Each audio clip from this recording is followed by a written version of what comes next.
Hear me please in the super chat by putting yes or no. Can everyone hear me? No? Do you think maybe it takes a minute? You're not on. Now you're on. Right, guys, can you just confirm that you can hear me please in by putting yes or no? Can everyone hear me? Okay, that's apparently a yes. Yes. Brilliant. Fantastic. Okay. And can everyone hear Dan? Dan, if you can just test that you can be heard. Sure. Can you hear me?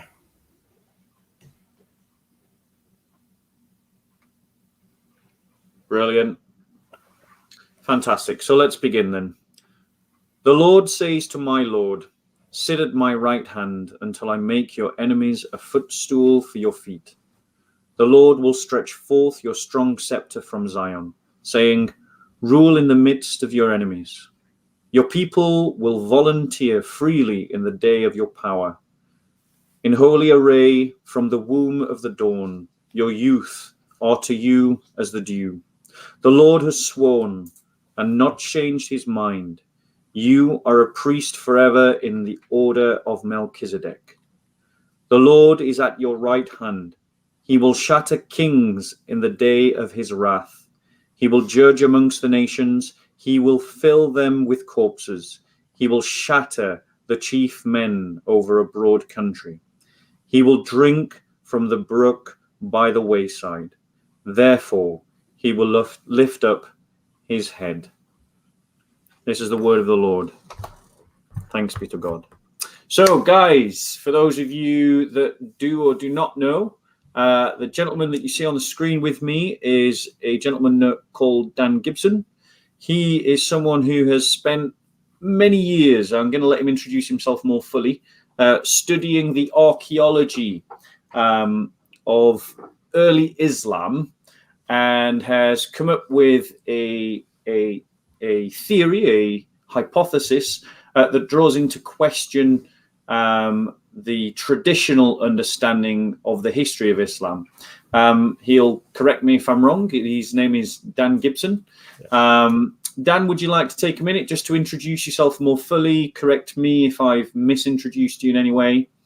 Okay, no, that's fine. I've been working on this for a lot of years. It started out more or less as a hobby, and then by 2010, I was working on it full time and have been working on it full time ever since. So laid everything else aside, and this has been my focus for the last 10 years, ever since having first discovered back in 2010 the direction of the mosques. It's called the Qibla, the direction a mosque faced, and I began to realize something was wrong with the Qiblas. And so I started a study in 2010 of all of the Qiblas of these mosques. Before that, I was working on the Nabateans, the people who lived in Petra, and so forth. And this just was a side project. And suddenly I had been over the years realizing there was something wrong with Islamic history that didn't add up. And it was in 2010 that it suddenly clicked. It was a geographical problem, and that seemed to solve all of the issues that I was looking at, but it created some new ones, of course. Okay. Enough. So this has been like your personal passion, your personal obsession, as it were. The obsession is a good word. Obsession is a good word. Okie dokie. So just to crack on then, you mentioned that in your early studies of Islam, you were finding mosques that pointed towards Jerusalem. Could you tell me from what period these mosques were? Where did you find them? And did you see them personally, or was it other people who told you about them? It started off with personal visits. I lived in the Middle East since 1979 and traveled during that time to a lot of the different sites. And in a number of different places, people would say, oh, this mosque faces Jerusalem. And I would just tuck that away in the back of my mind and think, okay, he said it faces Jerusalem. So that's why I was aware there were a number of mosques in different places, and people would tell me about them, or I would be visiting and they would say, this mosque faces Jerusalem. And that's where I realized there was some conflict. There were too many mosques that faced Jerusalem and too far apart.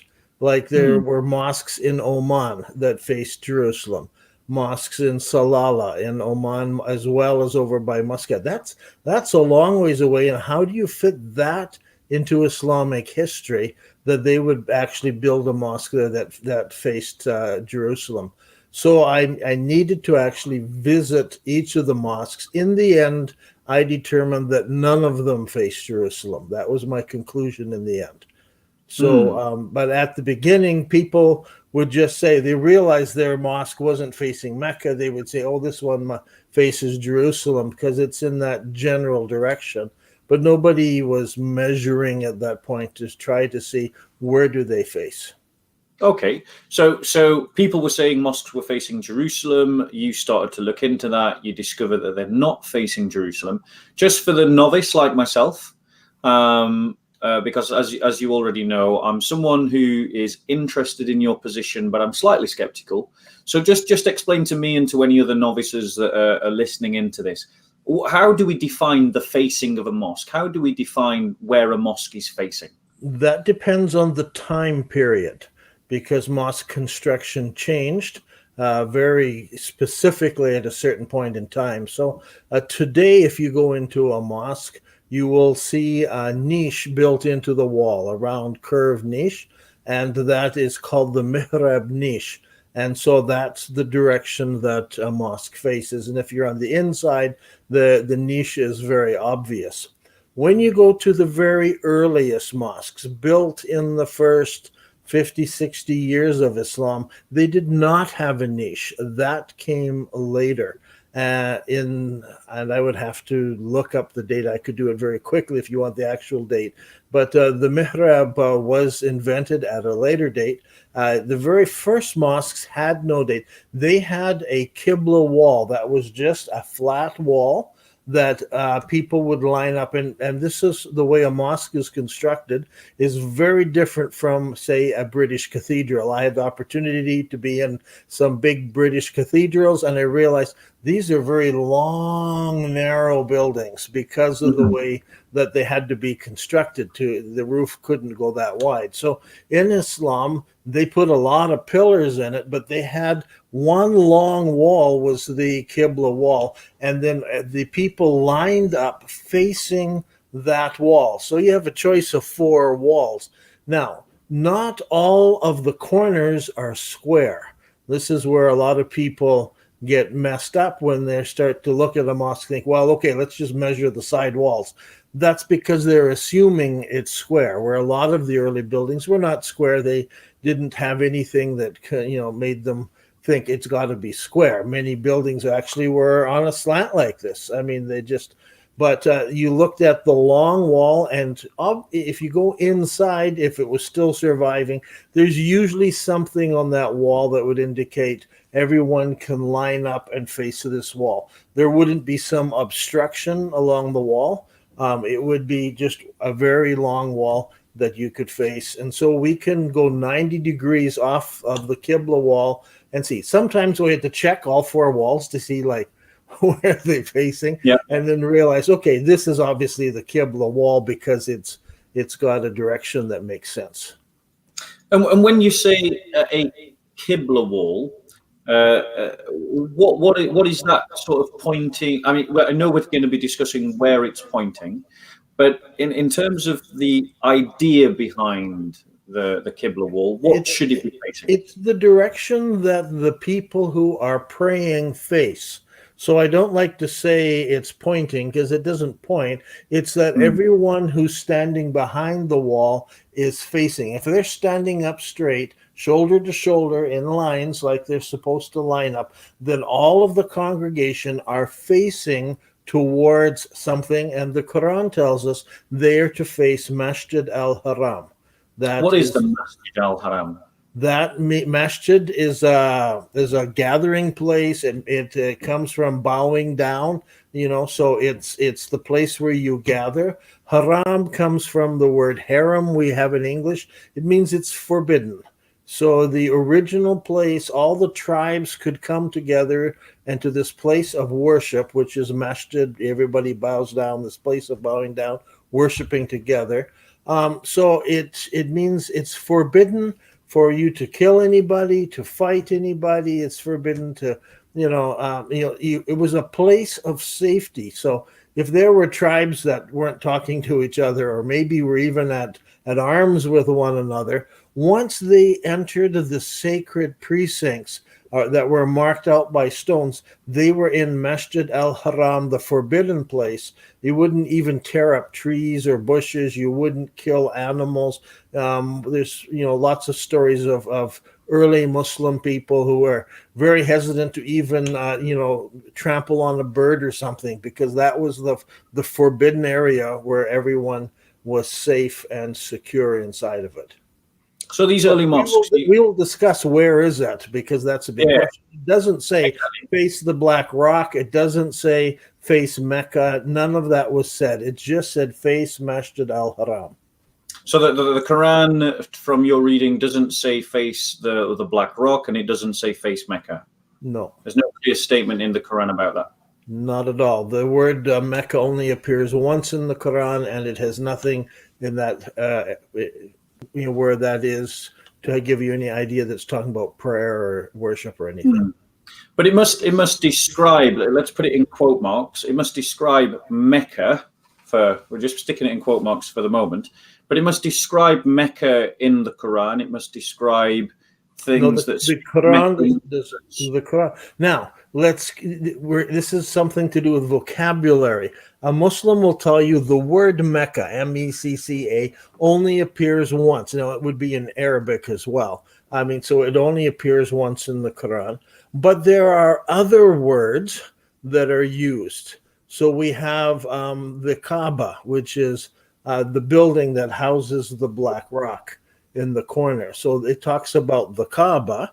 It talks about the house, just sometimes mentioning the house. And so there are different terms that are used, but not specifically saying that they are in Mecca. Okay, and that's important, because people are reading, Muslims today will read the Quran and they will see these terms, and in their mind these terms are associated with Mecca. Yes, and if you Google Masjid al-Haram today, it will take you to Mecca in Saudi Arabia. Exactly. However, there's nothing actually in the text that identifies these places, like the house, the Kaaba, that kind of thing. Nothing specifically stating clearly that it's in Mecca per se. And that's why it's important then to look at archaeology to see what archaeology can tell us about what these texts are talking about. That's right. Okay. So you mentioned in your writings and in your videos that there was more than one Mecca. Could you expand upon this? Tell us a little bit about what the evidence is for this. Okay, I'm just pulling up my notes on the side here. In the histories, and we have, like behind me here, I have Al-Tabri's history and some of the other histories, Ibn Hisham and Ibn Sa'd and so forth. These guys wrote down histories. They refer to Mecca. So the word Mecca appears many times in these histories. Now, remember, they're writing about 300 years after the events took place. And so the word Mecca appears in lots of places. And so everything is called Mecca. What really got me thinking about this is I wonder if different places had the same name, just like today. It can be very confusing if you come to Canada and then decide you wanted to go to Stratford-on-Avon because we have one here, as you have one there, and it's on a river, and so forth. So it's, there can be multiple places with the same name. The question is and the thing that came really to a point was reading a man named Thomas Artzruni. He was an Armenian writer writing about the history of the Armenians. He's writing about 300 years after Muhammad. And so he's writing about the same time that Al-Tabari is writing over here. And he talks about Mecca, and he says Mecca is in Arabia Petria. This is the word that he uses. We'll have to describe that. And then he says Mecca, and then he says, to emphasize, it's the Mecca. Just so you get it correct, he's talking about the Mecca, and it's in Arabia Petria.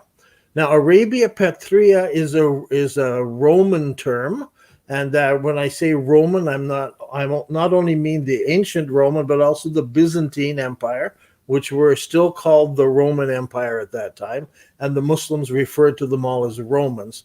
Arabia Petria is the Arabia of the two Petras. Petra means rock. And so the province was called Arabia Petria because there were two great notable rocks in it. The first one is Petra, that we would know today with the city of Petra in Jordan. The next one was, I would think maybe about 60 kilometers north of Petra, is a great rock known as Sela. And this was the original major holding place of the Nabateans where they did their trade from. So it was known as Arabia of the two Petras.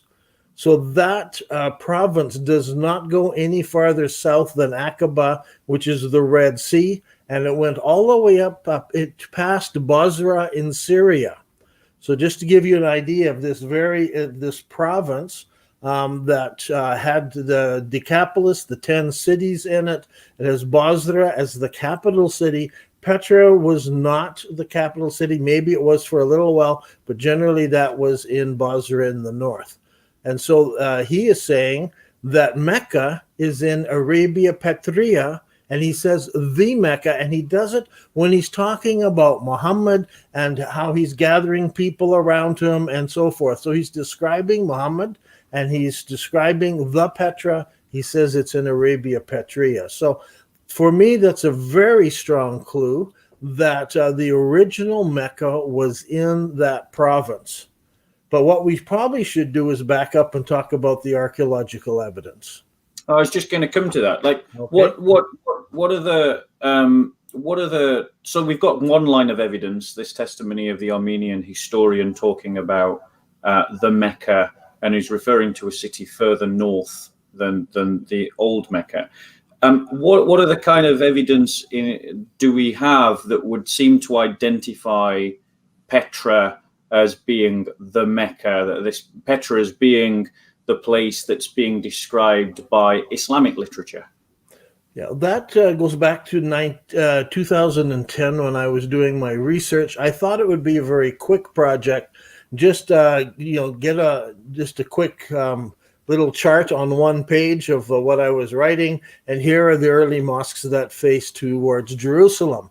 When I started to actually examine those mosques, I quickly discovered that there was a lot of controversy around them because they did not face Jerusalem. They all faced south of Jerusalem. So they missed their target.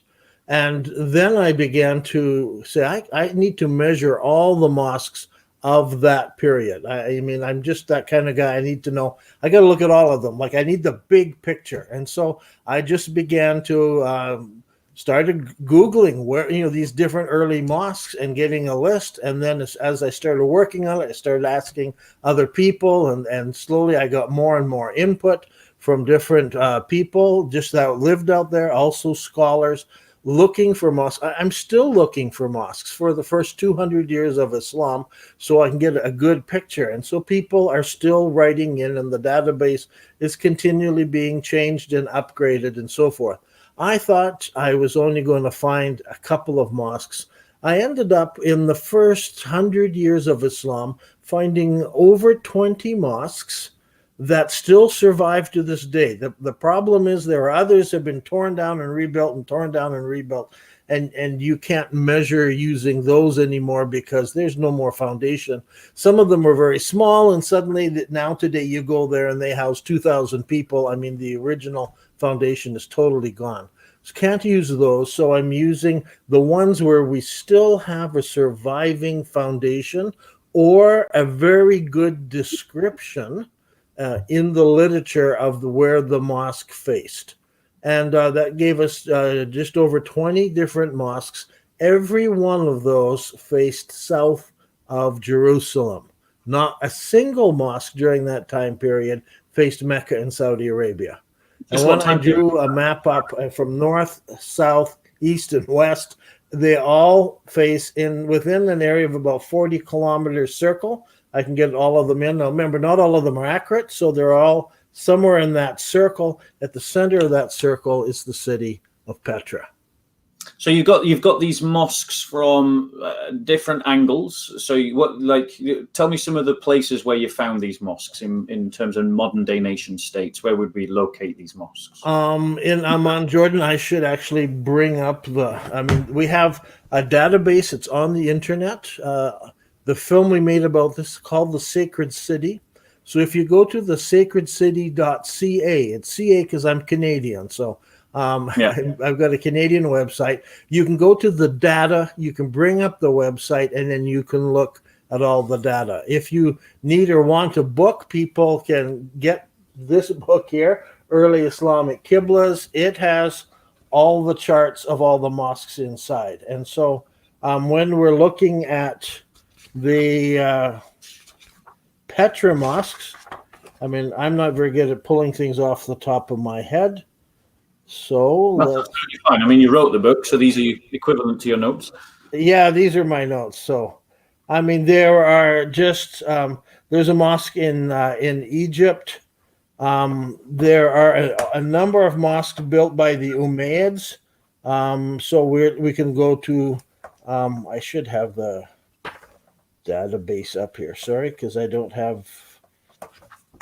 I mean, this is. I'm just going to hold this up. I don't know if people can see. That's the circle around Petra. You can see all the lines that come down in the Petra region. So there's two circles, a wide one and a narrow one. So I don't know if you can see the dotted circle around the outside and the narrow one. One of the questions is how accurate can they be about Petra? So I'll just give you an idea. We have mosques in India, in Syria, in Egypt, 2 in Jordan, Yemen, Israel, Iran, Israel, Lebanon, Jordan, Oman, and 1 off in Uzbekistan. So those are just the ones right there. So what we're saying is that there are a number of mosques from around the whole region that are all pointing towards Petra. That's right. And what time period are these mosques?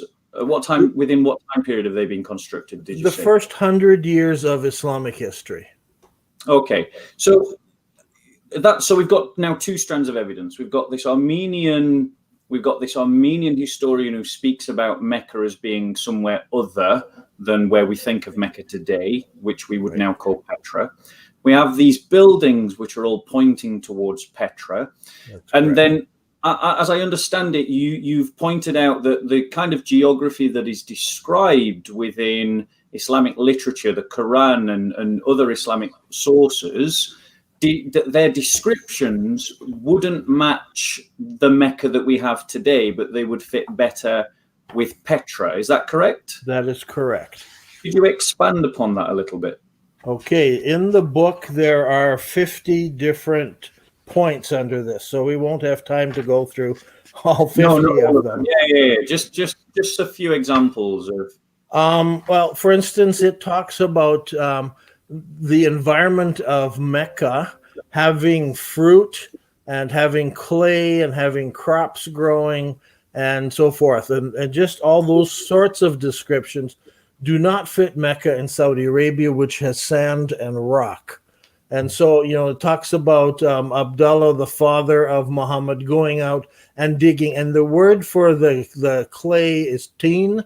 It's a heavy teen, and it's means a clay, heavy clay. You have to work it. It is certainly not ramel, which is sand.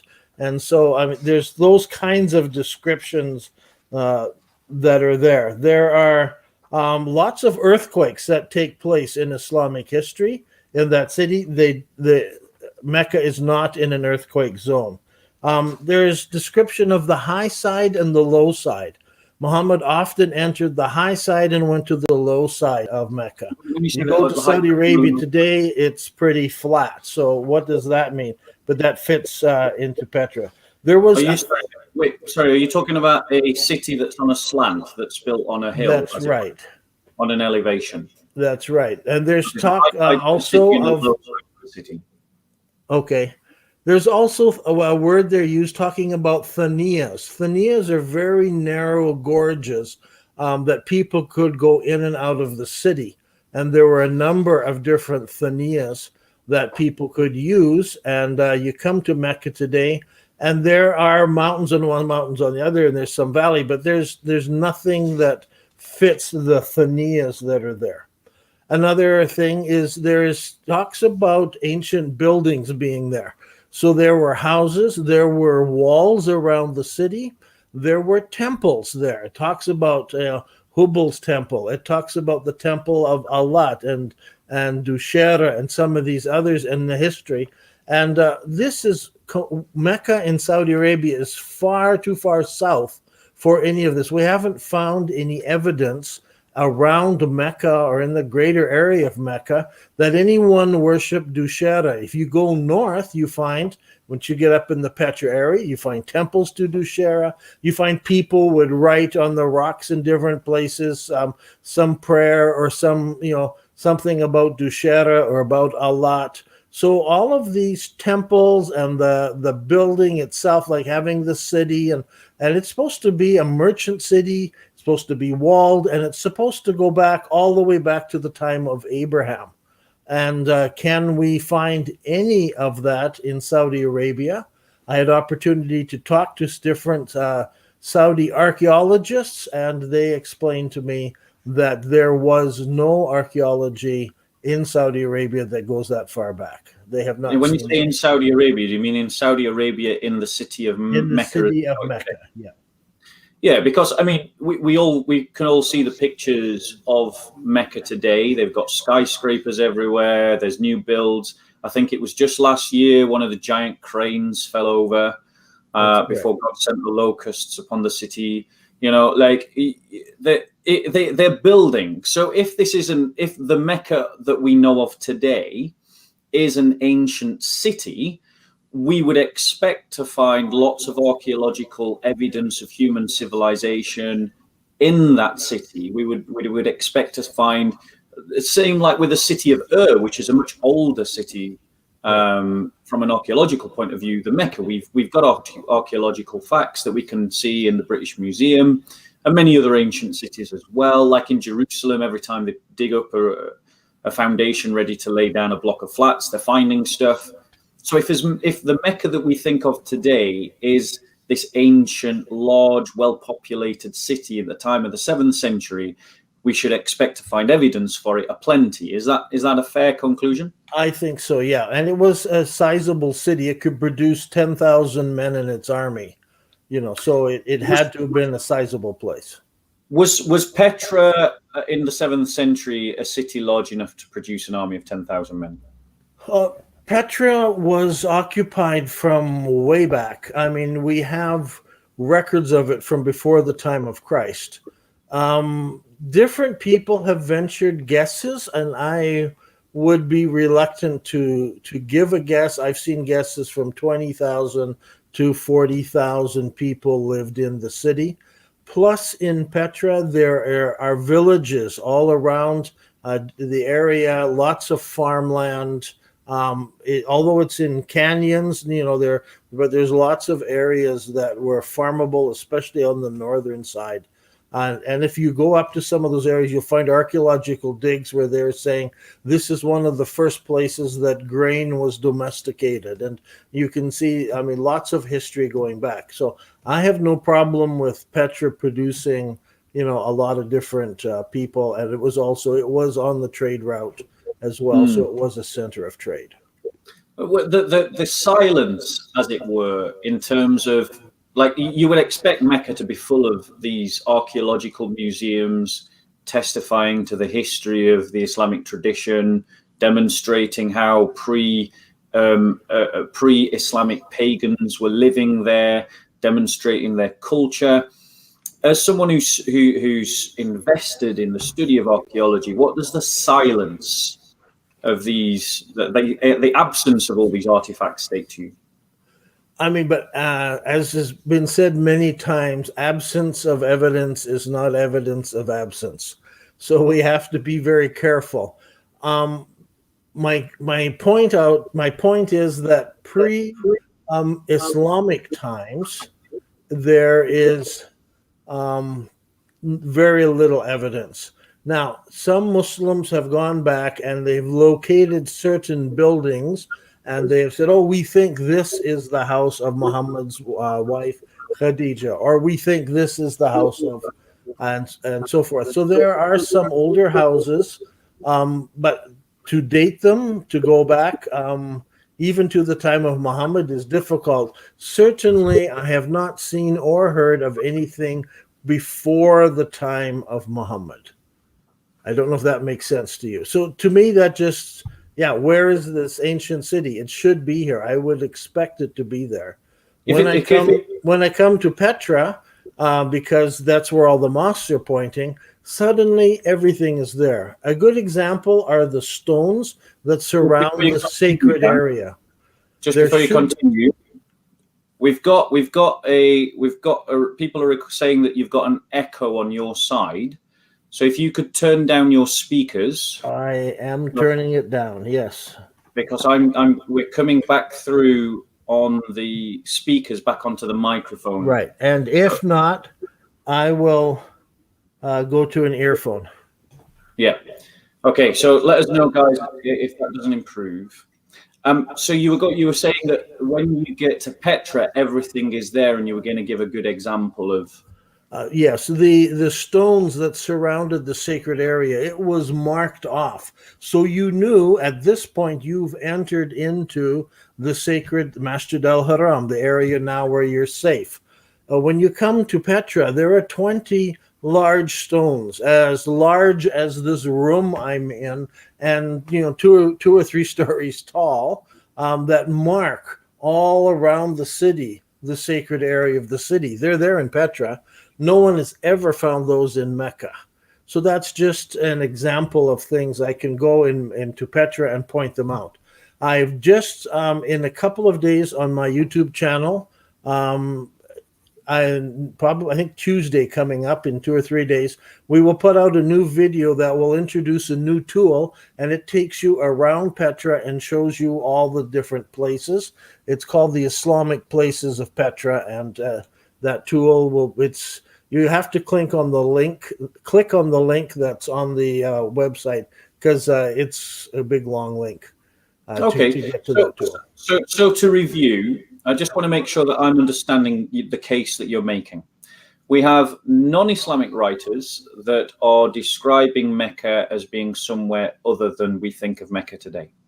We have the fact that the earliest mosques that have survived from the earliest times of Islam don't square off to the Mecca that we think of today, but they square off to Petra. Yep. We have the descriptions within Islamic sources, and I'm guessing by that you are referring to the Quran, you're referring to the Hadiths, and the biography of Muhammad. Is that correct? That's correct, yep. And even the commentaries, yep. And the commentaries as well. And they are describing a Mecca that just does not fit the topography of the Mecca we think of today, but does fit the topography and the sort of demographic description of Petra in the 7th century. That's correct.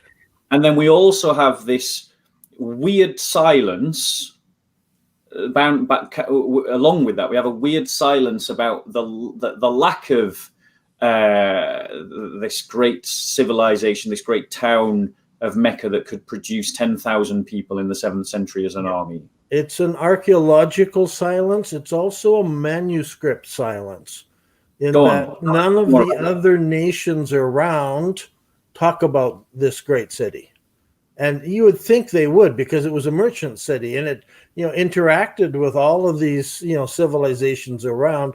Surely they would mention it. Surely they would put it on the map.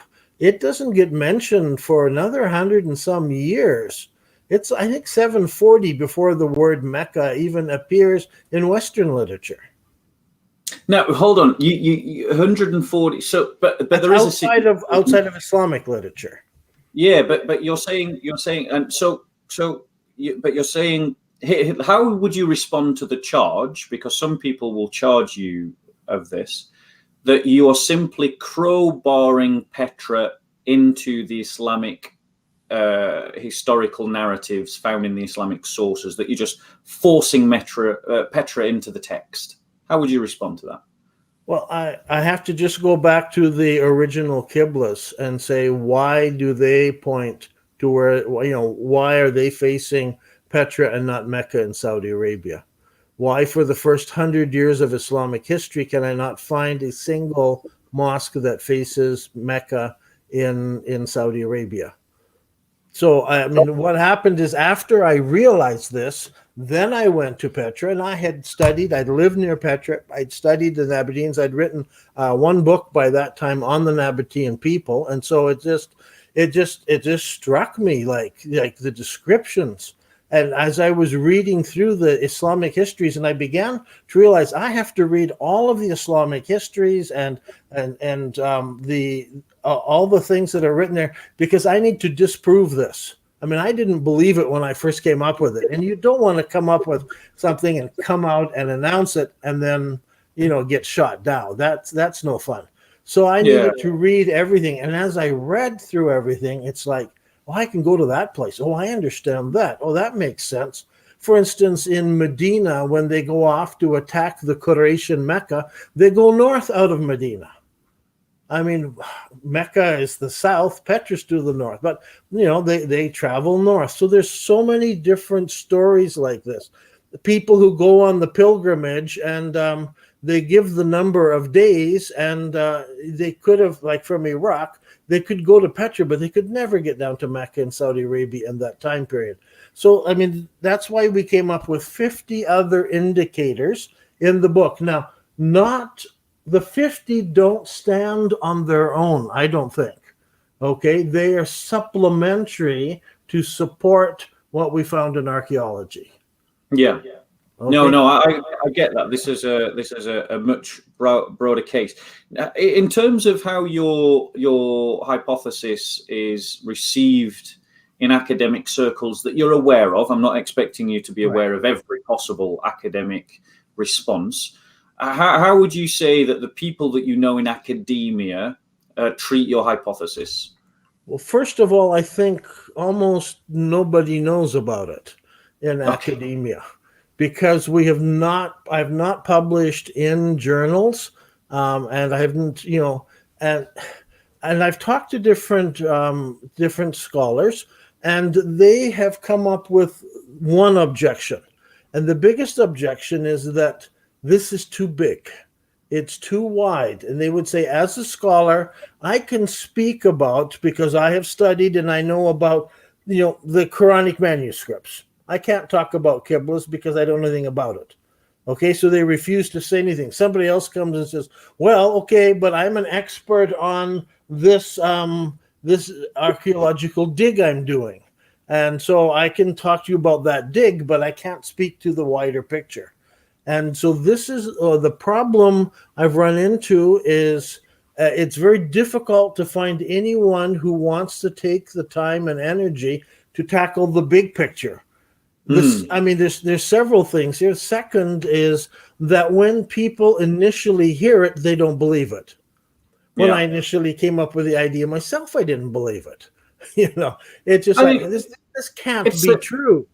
It's a big thing to swallow. I mean, I am generally conservative in my views, and so whilst I want to be open-minded to your hypothesis, and I want to interrogate it, and I'm going to, and part of this discussion is to give me a bit of an intro to that. beyond what I've read and heard.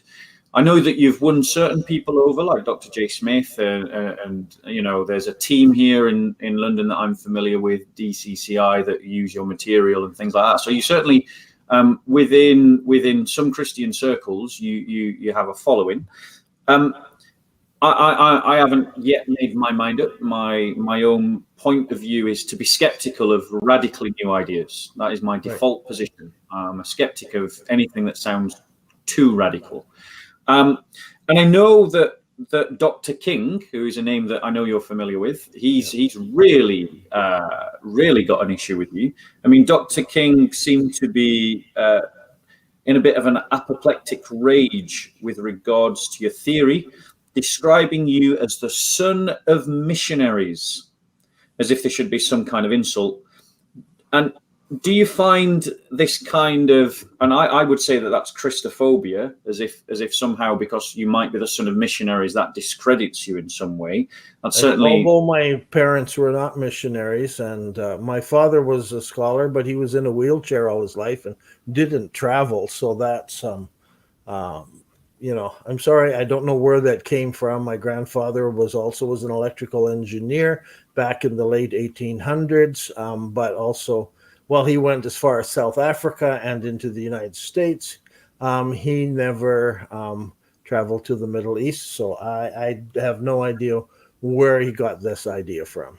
I can hesitate to guess because I do evangelism amongst Muslims, and immediately they say, you're a missionary. You're just paid to do this. So my guess is some students who wanted Dr. King, or some professors who wanted Dr. King to respond to you, introduced your literature to him as he is just the son of a missionary. He's some kind of Christian fundamentalist. So they probably presented you in that way. And then Dr. King never bothered to check, but then just went along with it. I remember. Go on. Go ahead. Yeah, I remember people accusing me of being a missionary. Like I'm not a missionary. I'm just accused of being a missionary. And it's just a trope that in certain circles, within the Muslim community, discredits you the moment you have that label attached to you. Yeah. But let me just say, I remember my friend Abdullah once, when they accused him of being a missionary, he said to them, look, as a Muslim, do you want everybody in the world to be a Muslim? And they said, yes. And he said, well, I want the same thing for Jesus. Okay. And so just like you and I and everybody, who are followers of Jesus, we would like people to discover what we have discovered. Amen. Okay. But that doesn't, the idea of missionary in the Middle East, that somebody has gone around and promoted this, is that there are missionaries out there who will bribe you, who will give you things, who will.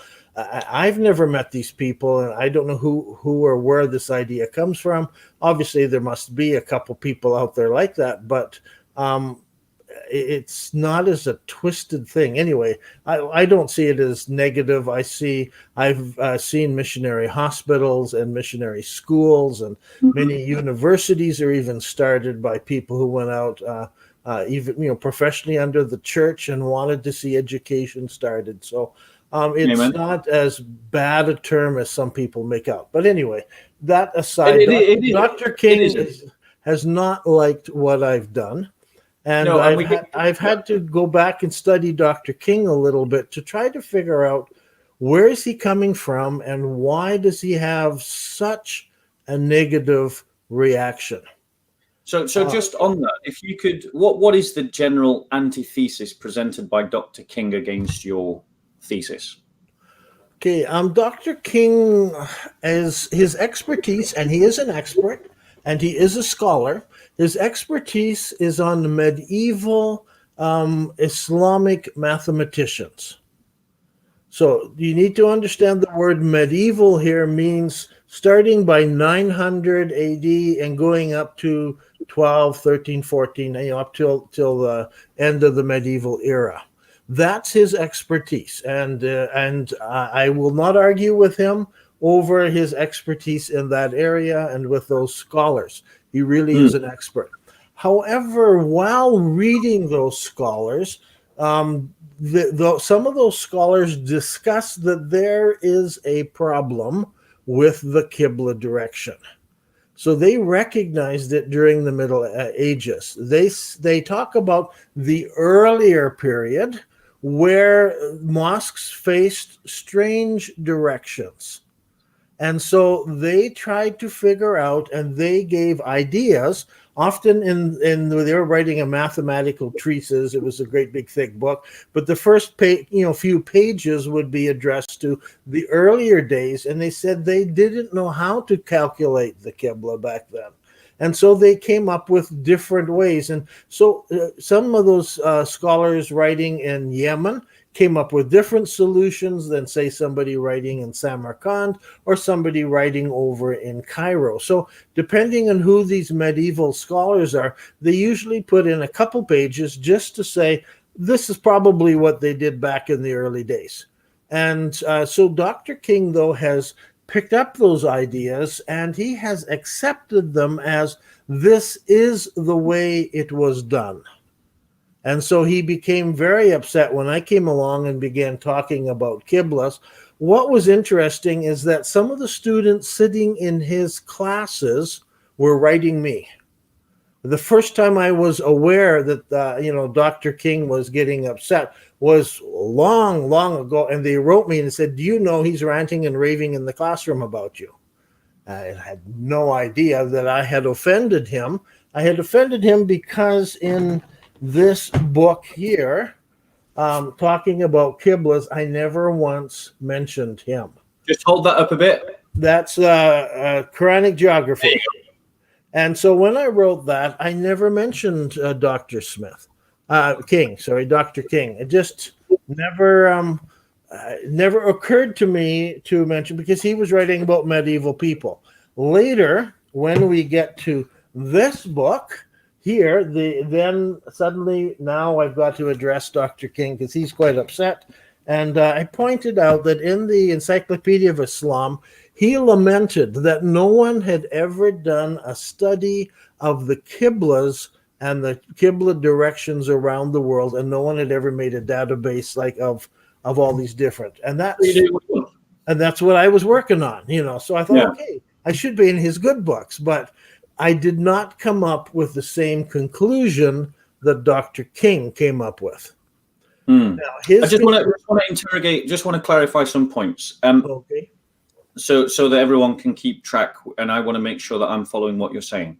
So Dr. King is an expert of later medieval Islamic mathematicians writing from the 9th to the 13th or 12th century, correct? Yeah. I mean, he makes mention of some later ones up to the 14th century. Yeah. Sure. And then what you're saying is that these medieval mathematicians, they are recognizing in the 9th and 10th and 11th and 12th and 13th and 14th centuries, the same thing that you have noted, right, which is that we've got early mosques, facing in the wrong direction. Is that correct? That's correct. And that these mathematicians and scholars from these different centuries of the medieval period were each coming up with their own solutions as to why that was, depending on where they were. That's right. Could you explain some of their theories as to why these early mosques were facing the wrong direction? Okay, they some of the suggestions they gave is when people went to the Kaaba building. I'm just going to use this as an example of the Kaaba building. So we're now looking down on the Kaaba building. That's right. And so imagine that somebody comes and he's walking around, and maybe he's standing here praying. So he's thinking, and he's looking north. And so when he goes back to his mosque, he's going to be thinking about when he stood here. And so he's going to orient his mosque facing that way. Actually, the Kaaba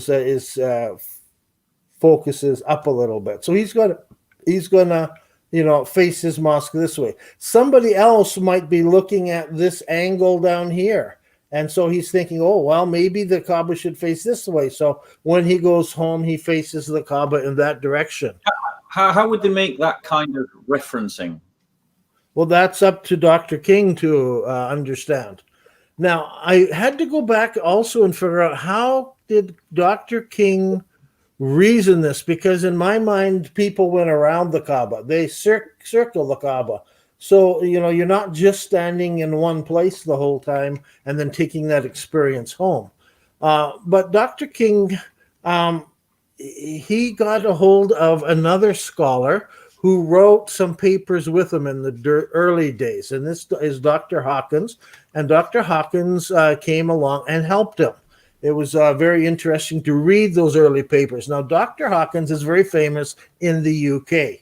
He is the guy who went to Stonehenge and studied Stonehenge and came up with the solution in the 1960s that it was probably an astronomical observatory of some sort. So he's the guy who first recognized, on solstice, the sun lined up through here, and on another solstice, maybe here. And so he's based on astronomy. Astronomy is his big point. He wrote books. He wrote Stonehenge Decoded. And so he was famous back in the 60s. Dr. King wrote his first papers with Dr. Hawkins.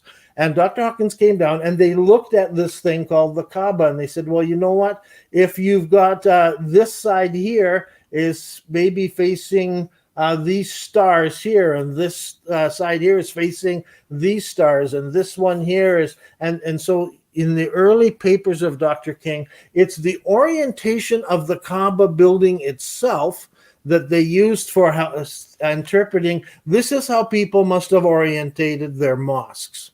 Got you.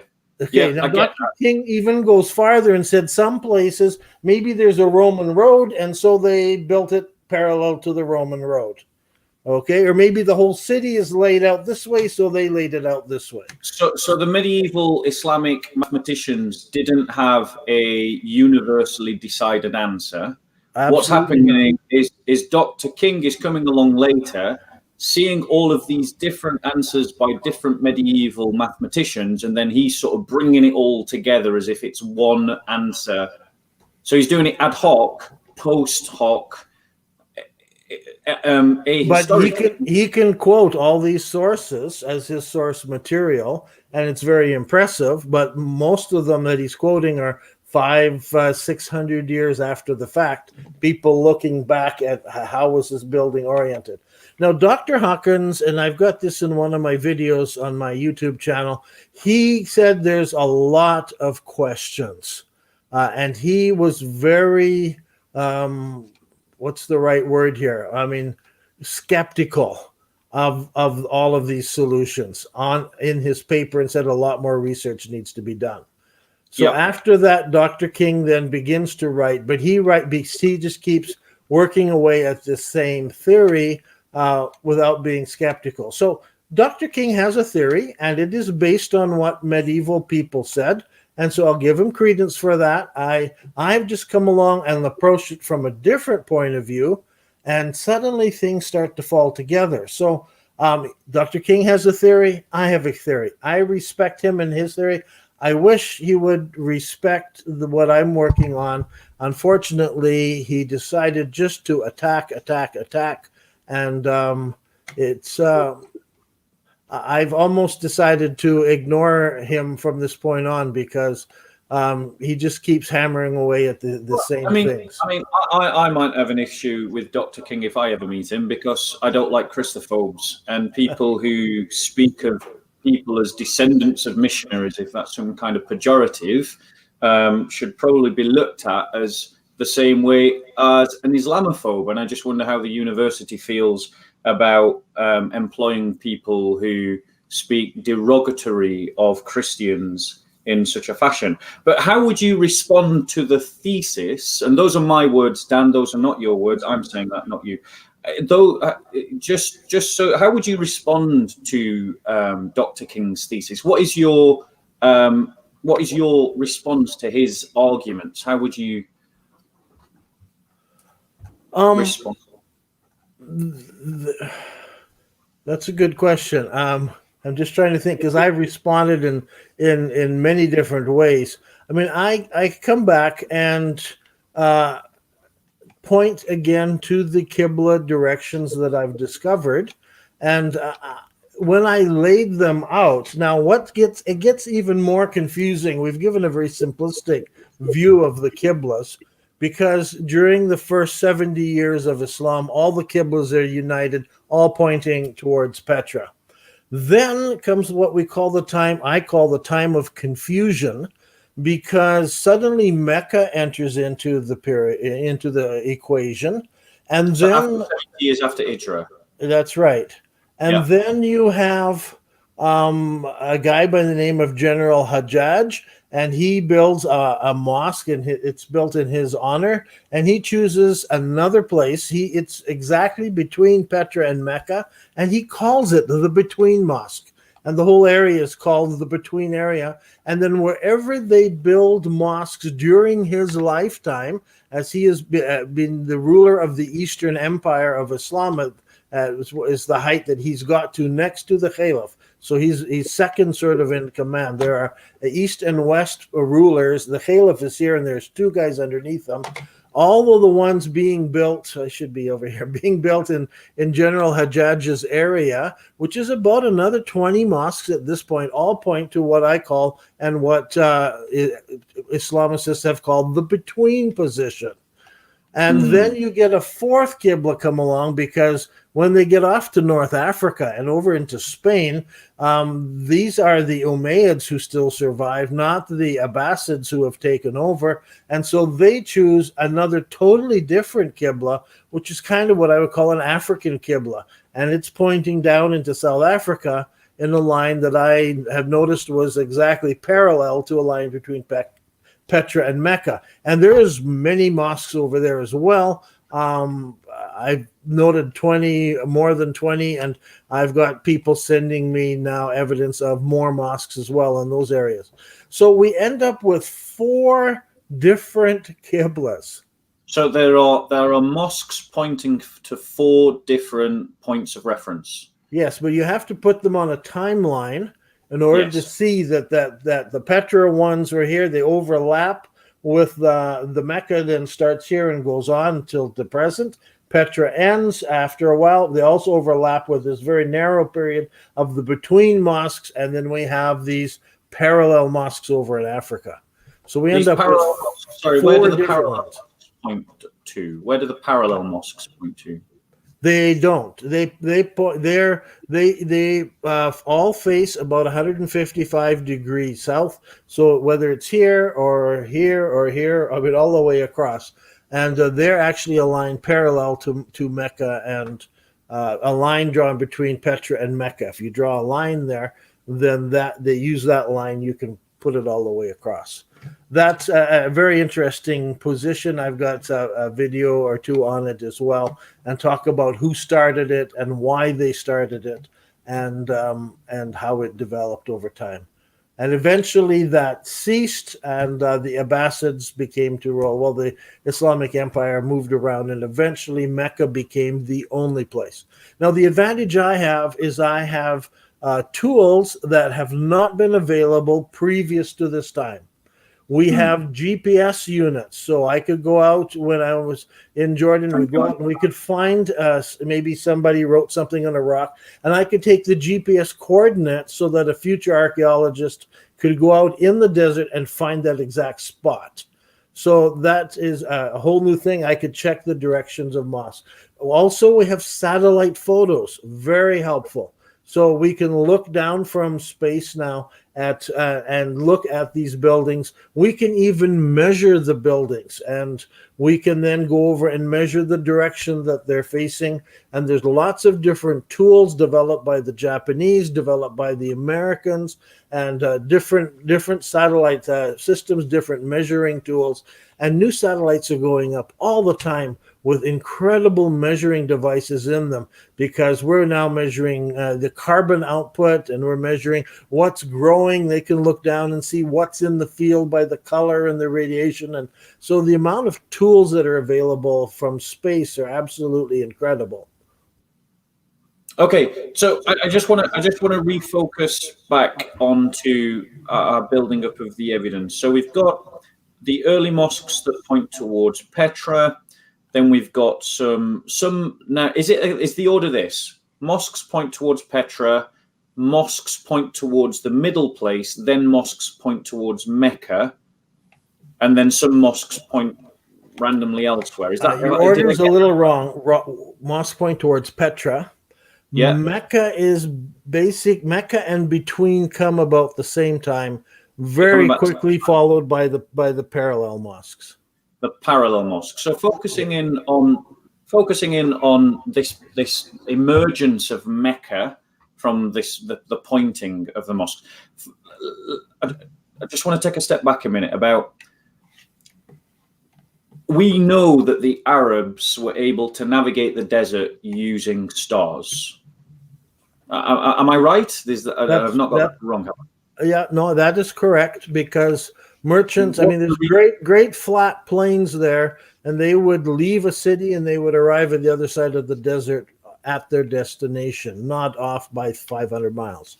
Yeah, because the desert is like an ocean, so you navigate it in a very similar way. It's a flat expanse for the most part, but essentially it's featureless, just like an ocean is, and you use stars to navigate. So people who can navigate, people who can trade, because Muhammad was a trader. Mm-hmm. So so we know that the early Arabs were trading, wherever they were, whether they were in Mecca as we think of it today or Petra, they would have been traveling by stars. So if they wanted to point their mosques to Mecca as we think of it today, they would have been able to do so in the same way that they would have been able to navigate to get from one city to another. Is that a fair conclusion? That is correct. So it is therefore fair to conclude that if they are pointing their mosques to something other than Mecca, it is either by accident, in the sense that you've got you've got a architect, for a want of a better term, a builder who's building a mosque but has never done any traveling, and so doesn't know how to reference the stars, or doesn't make any reference to the stars. In which case, we would expect to find mosques just pointing in any random direction, but not coordinated to a particular focal point. But what you're saying is we're finding mosques very widespread at different points, focusing in, which implies deliberate choice. That's correct. Right, good. I'm understanding your argument. So the emergence of Mecca, then, why do you think that Mecca begins to emerge as this new focus? Why not cling to Petra? Why be ashamed of Petra? Why change Petra to something else? Well, that's where I had to, using the archaeology, came up with a rough date. Hey, this is where things looks like they begin to change. All of a sudden, I've got a Mecca mosque, like something happened. Then I went back to the histories and began to read through to find out what was happening at this time. And I've had to do that many times. I did the same thing when the between mosques. It's like, well, something must have happened in the histories that created this. And so at the same time, something had to happen. That's when I discovered a man by Ibn Zubayr, and he was in what's called the Second Civil War. The First Civil War was over Ali and the descendants of Muhammad, so it gave us the Shia and the Sunnis. The Second Civil War, what happened because the Caliph at that time moved his capital city from Medina up to Damascus. Now, that created a huge uproar in Islam, because as long as he ruled from Medina, it's one of the holy cities. Everybody was happy. Moving the control of the whole empire and the whole government and everything to a secular city with no Islamic history in it created a huge problem. Now, it solved many problems for that caliph because Damascus is more central. Communication is easier. He was struggling down in Medina to be able to control the empire. So basically, the empire was controlled wherever the caliph was.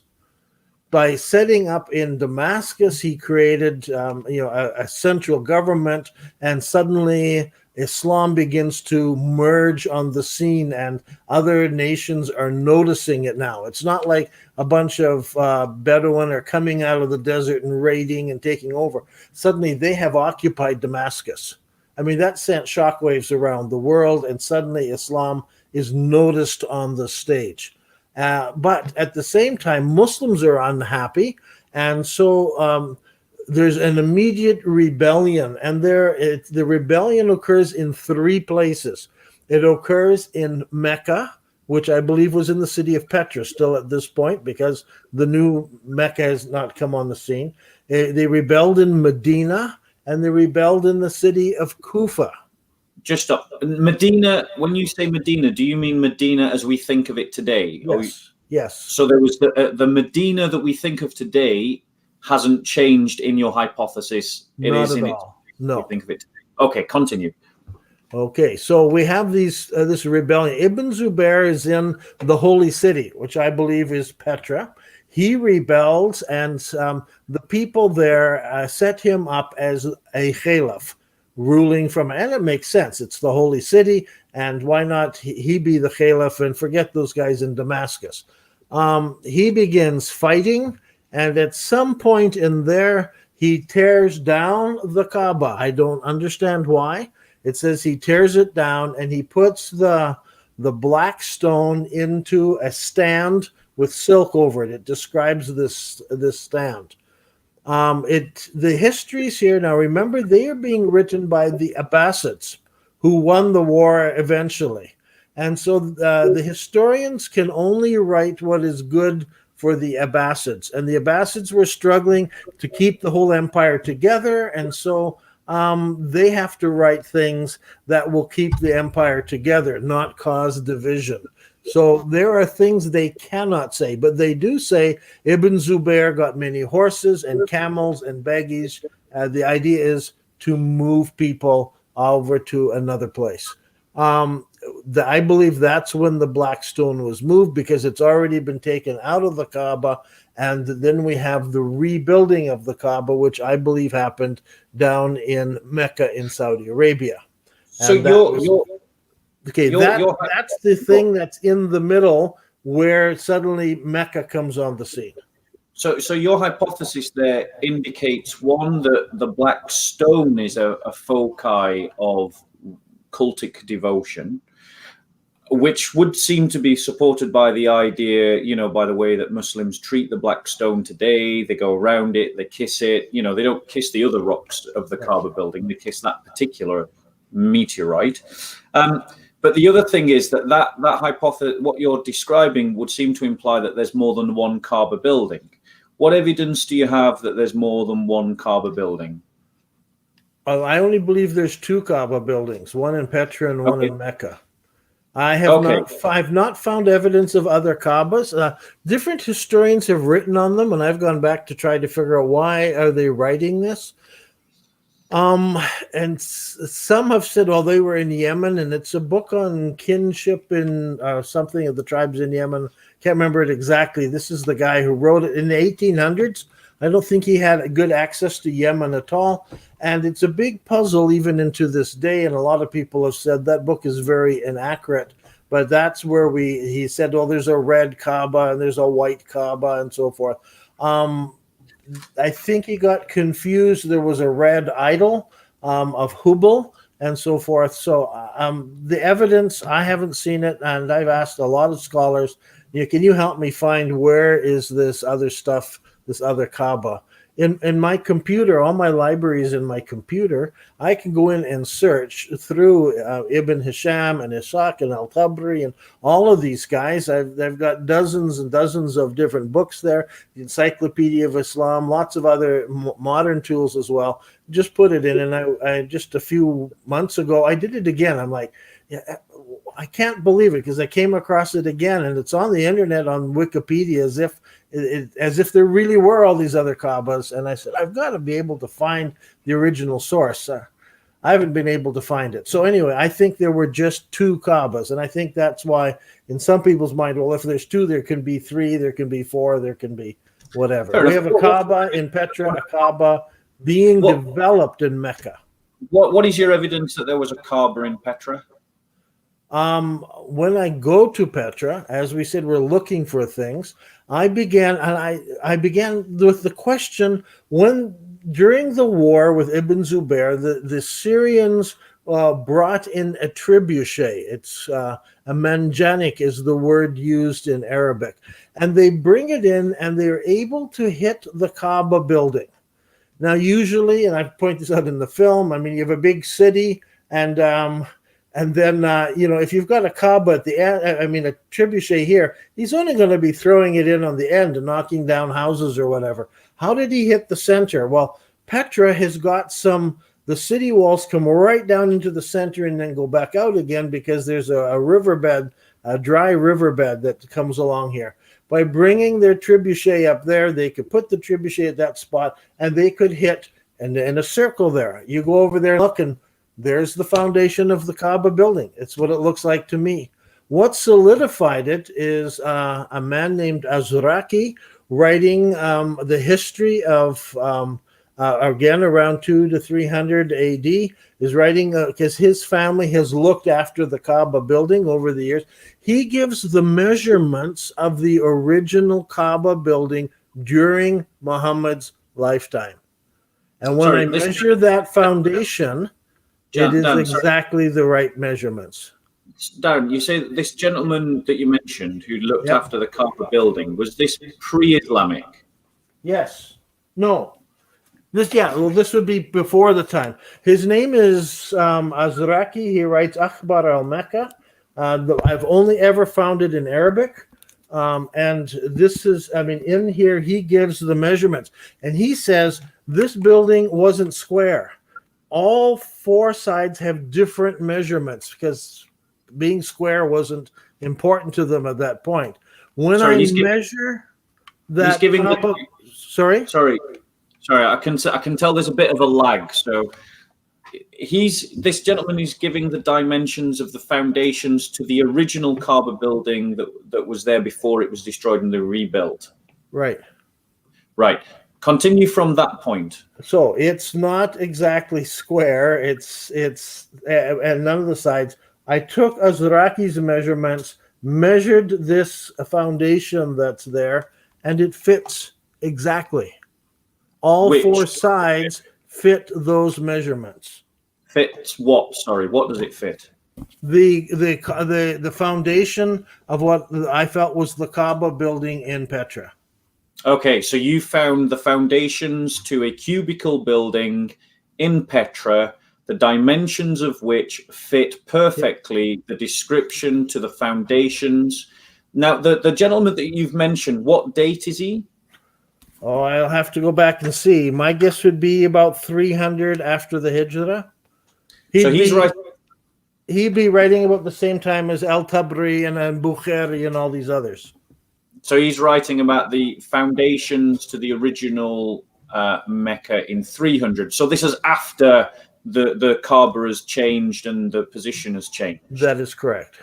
So he's unaware of this change. He's describing the foundations to a building. I think he is. Again, you're reading in Arabic. It's very difficult to figure out if he's aware or isn't. A lot of these writers, I think, were hinting at things that were known, but they weren't allowed to write a lot of this openly because they were all being sponsored by the government, and the government was saying, you must write to help unite the people and make us all one.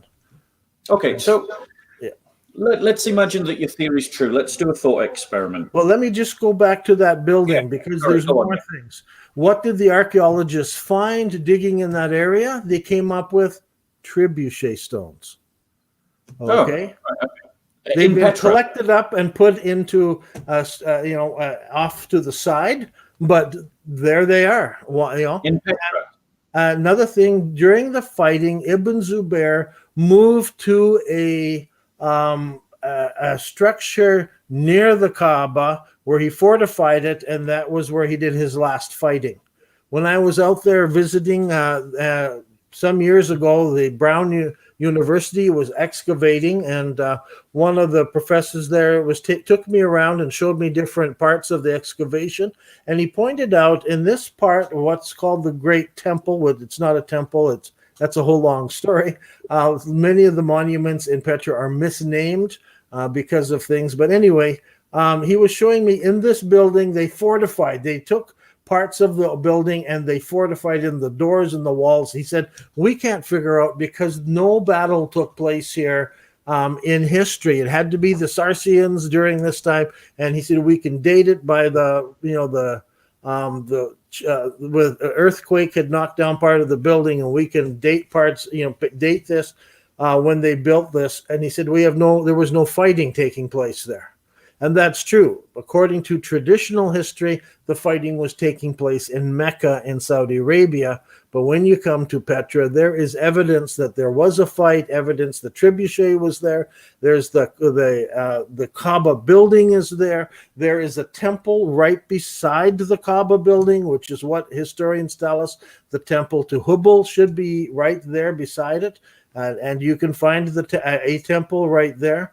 They also describe the Hijr wall was not attached to the Kaaba building. And so the wall went around the compound and it curved around the grave of Ishmael.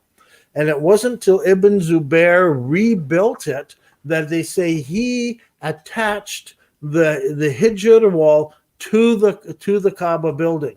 You don't see that in Petra, but you do see that in Mecca in Saudi Arabia. So there, at this point, it's difficult when you're reading which Mecca are they talking about, because both of the name Mecca, but you can go by the history and by what they're describing in the architecture, and you can see suddenly we do have the Petra one here, we have the Mecca one here, and they're talking about, the Kaaba was in the corner of the compound, and so along came Abdul al-Malik, and he knocked down a whole bunch of buildings and put it in the center of the compound. You see that in Mecca and Saudi Arabia. You go to Petra, you still see the Kaaba in the corner of the compound. So it's interesting to read the two accounts. Questions. The sources that speak about the trebuchets, the sources that speak about the battles, are these the Islamic sources? Yes, this all comes from Al-Tabri or some of the other historians. Okay, so we should be able to we should be able to find evidence of this battle in Mecca, the Mecca of today that we think of, but right. But we don't, because how many people do we know roughly? Any guess as to how many people were involved in this battle? Was it a big battle or was it just like a phony battle? I mean, were we talking hundreds involved or thousands involved? Yeah, probably hundreds or thousands. I mean, they sent up a large army down from Damascus to attack Ibn Zubair. Right. And so it's described as where the battle took place, and one of them's described as the button of the city. That's the belly of the city, right in the core of the city where they were fighting at the very end against Ibn Zubair, and he's fortified in this building. You go to Mecca, we don't find the fortified building. We don't even find foundations of it. We don't find any of the temple that's there. I mean, I don't know. Nothing's there. There's no temple to Hubal or Dushera or Allat or anything like that. Nothing reference to the temple of Hubal, that again is in Islamic sources? Yes. Hubal plays a very important role in the history of Islam. Okay. Pre-Islamic times. I would love to get into a discussion about the influences of pre-Islamic paganism on the practices of Islam, but maybe we can do another show later on in the year about that. I just want to do a experiment with you. Okay. If your theory is true, then there should have been evidence, I would think, of Muslims objecting to the idea of or opposing the idea of this move from Petra to Mecca as we think of it today. Do you have any evidence of Muslims objecting to this relocation of the sacred city? Okay, I think there are several things we can look at. First of all, in our mindset, we think Western ways. Back in those days, many of these tribes were nomads. And so when they moved off to Iraq to fight, or moved off to these other, they took their tents, their wives, their kids, their children, their camels, everything, and went and moved along. So it's not like they left people at home. So many of the original tribes, these men went off into battle, like the Battle of Yamama. 600 men died that had memorized the Quran. Islam was in shock. I mean, so many major people had died in the battle. So we get this slowly. The people are dying in battle. Many new people are joining them from Iraq, from Syria, from other places. And so there's fewer and fewer people to object.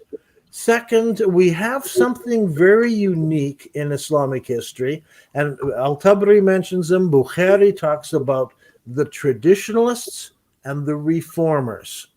And it's very clear, you read about there's these two different groups. They have never been well understood until we suddenly understand the Qibla problem. And there would have been reformers who were saying, let's go to Mecca. There would have been traditionalists who said it all happened in Petra. And so we have in history this dividing of Muslims into two schools. They weren't dividing along Shia and Sunni lines. There were traditionalists and reformers in both groups. And so eventually the traditionalists die out because it begins with some of the caliphs of the Umayyads. They are supporting the traditionalists. Let's just accept Mecca and Saudi Arabia. And I think that push was because Mecca had earthquakes. Mecca was in ruins after the war. Mecca was full of pagan temples. And the Black Rock was already, I'm talking about Petra. Petra had all. I click that. Yeah, okay. And the Black Rock was already in Mecca. They had already set up a Kaaba there. People were already going there on pilgrimage. For 6 or 7 years, the pilgrimage stopped because of this fight. But then it picked up with two pilgrimages, sometimes 3 or 4 pilgrimages, led by different people at different times. Islam was in chaos. And then you have this thing about, well, let's accept a between Qibla. And then these guys over here saying, well, let's just make it parallel because we can't decide which direction to pray. We're just going to all unify around this Qibla. And the others coming, well, we can just pray to the Qibla in heaven, or we can. And so Islam was divided into many different camps. If you read the histories, every other month there's another battle with a rebellion. All the problem is coming up from inside. And so all these struggles are going on. And it's not until you get to Abdul al-Malik, who really, al-Walid before him, really puts his foot down. And he really starts killing people and insisting that they unite around a common theological base. Abdul al-Malik comes along. He creates Arabic as the language because it wasn't even the language of the empire. He creates coins. So a lot of people say, well, this is the guy who created Islam. Well, he is doing everything he can to unify people, and he's unifying them around Mecca. He's going to Mecca and he's he's building things, he's constructing, and so forth. So so you have this upheaval going on. It's not until after this time, 100 years later, it all settles down. By force. Abdul Malik and and these guys, they all do it by force. So about 100 years later, there's an uprising comes along of people. It starts in Bahrain, and there are people there who begin to say, but hey, going to Mecca is not right. Mecca is not the original, it's not the place we're supposed to pray to. And so they start preaching against Mecca in Saudi Arabia. And then they go out and start trying to convince pilgrims who are going to Mecca, you shouldn't go to Mecca because Mecca is not right. Eventually, they get so upset, they go to Mecca, they kill a whole bunch of these pilgrims and stuff their bodies down the Zamzam well. Then they take the Black Rock and they take it away from Mecca, and off they go back into the desert. And that Black Rock is gone for over a decade. They hold the Black Rock, but eventually they are being opposed by everybody. Their numbers go down, their economy goes down, and eventually the Abbasid caliphs pay them to get the Black Rock back. And so it was returned. One day, they don't know who came to one of the mosques, and it was in a bag, and they threw the Black Rock into the mosque. But when it was returned, it was smashed into 7 pieces. If you go to Mecca today, you can see the Black Rock is actually 7 pieces because it was smashed by people who said we do not accept Mecca as the place of pilgrimage. That's the last of the revolts against it. But after that time, it sort of all settles down, and everybody has accepted Mecca in Saudi Arabia. Okay, We if you have want to 600 AD. You have a guy named Yakut comes along, and he goes around. He's a geographer, and he finds all of the original places. And he says, "Oh, up here on the side of a mountain, this has got to be Aqaba, where the market was, and over here." And he's the guy who gave us the locations of all of the places around Mecca today, and the cave and everything, because he's the one who found it. And it's interesting to read his record because he oftentimes has discussion of why he thinks this place is the place and his arguments for it, because obviously it wasn't clearly known before he came along and established it. Okay. So when was he writing, sorry? After He's Hijrah? writing 600 after the Hijrah. So 600 years after the Hijrah, someone's coming around and he's noting down where all these places are that are written in the histories that are written 200 or 300 years after Hijrah. Yeah. And he's another 300 years after that where he's writing them down. So we got historical problems there. Now, Dan, I want to open this up to our audience, allow them to ask you some questions directly. I'm gonna, guys, don't start writing your questions right now. Wait until I say, please. And hopefully, what I'm going to do is hopefully they're still awake. Yeah, hopefully. And then I'm going to pick some questions out. Please put a question mark at the end of your question so I can see that it is a question. Otherwise, I'm not going to do it. And if you put a statement, we're obviously not going to respond to it. I want to impress upon you that Dan is my guest. So if you start asking silly questions, I'm obviously going to avoid them. And if I click on them by accident, I'm just going to ignore them. And so is Dan. So, guys, if you would like to ask a question to either me, but preferably to Dan, with regards to this hypothesis, now's your time. So state who your question is to. Try and keep it on topic. I think you should direct them mainly to Dan, to be fair. And I'll as I find questions, I will answer them. Otherwise, me and Dan will just look gently at our cameras.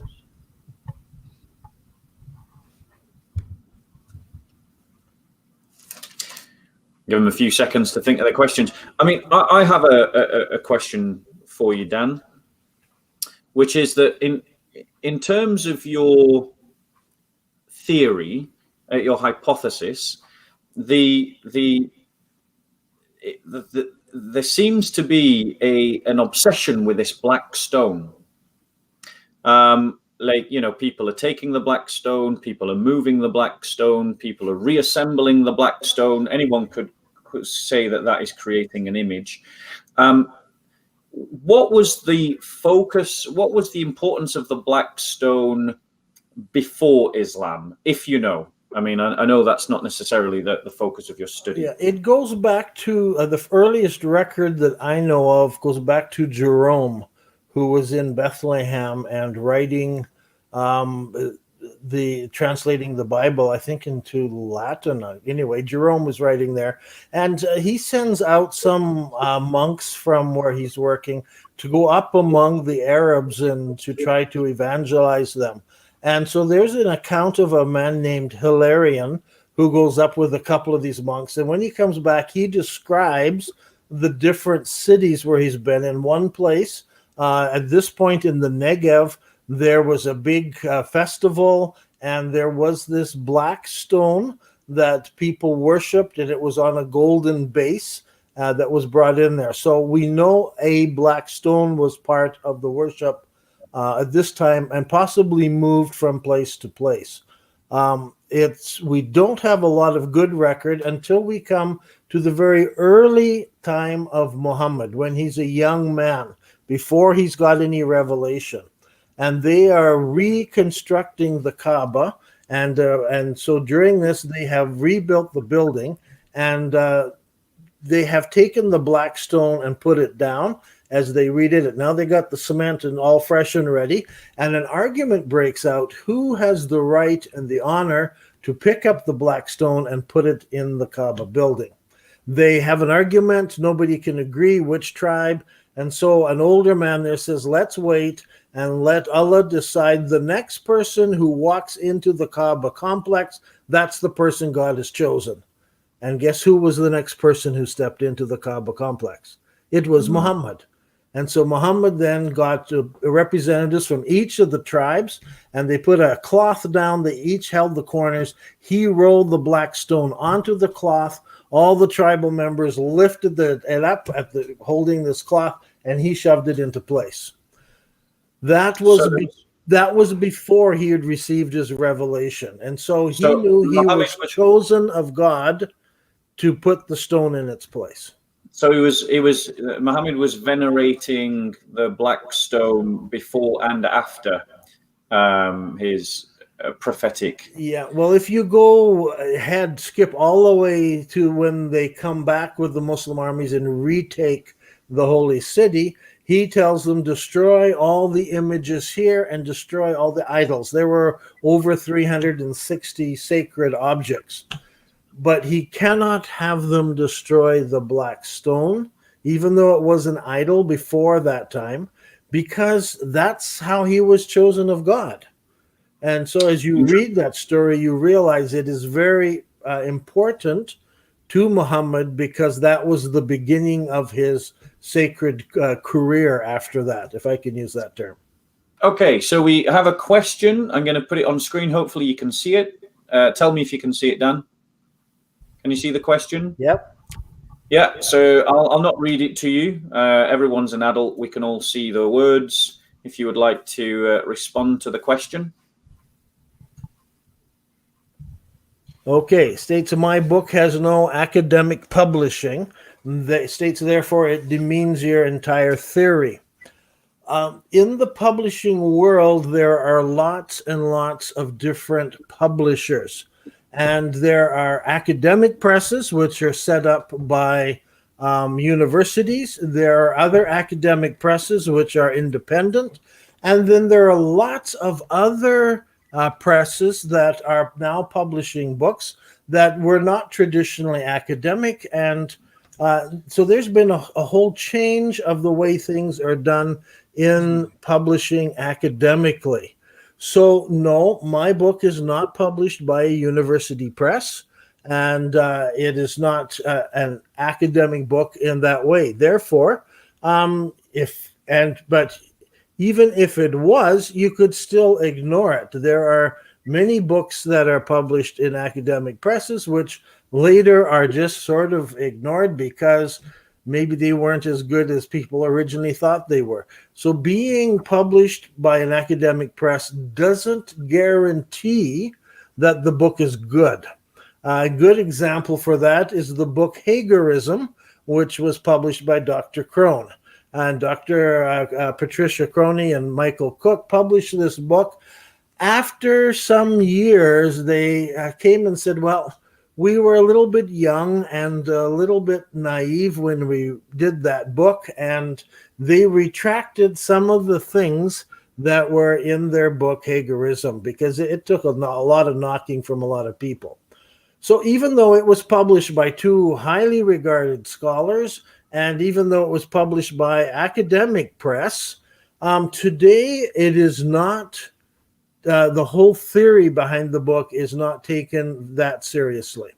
Now, that doesn't mean there's not some good research. So sometimes people use it. I've gone to look to see, okay, they had an argument in there. How did they base it? What was their source material? So I can go find the same source material. So that part is still useful. But having an academic publisher doesn't guarantee that the book is without fault or that the book is actually academic in nature. Okay, brilliant. We have another question. A radical moderate. I've been told by the tech guy that I have to read out the questions because some people might just be listening and I can't argue with the boss. Question for Dan. The execution of Uthman. Do you find it a little suspicious that the man who brought them their Quran, Idest Uthman, was murdered in his own home while the Medina townspeople went on Hajj? Okay, that's a little bit outside of my area, but it does point out the volatile nature of early Islam. There was a great deal of infighting of people against other people, tribe against tribe, a lot of assassinations. And so you have this problem. Well, Ibn Zubair was having his revolt. I mean, the caliph dies, the new caliph is elected, 40 days later, he's dead, and they have to go get another caliph. I mean, everybody wants to be in charge of everything, but it was a very precarious position.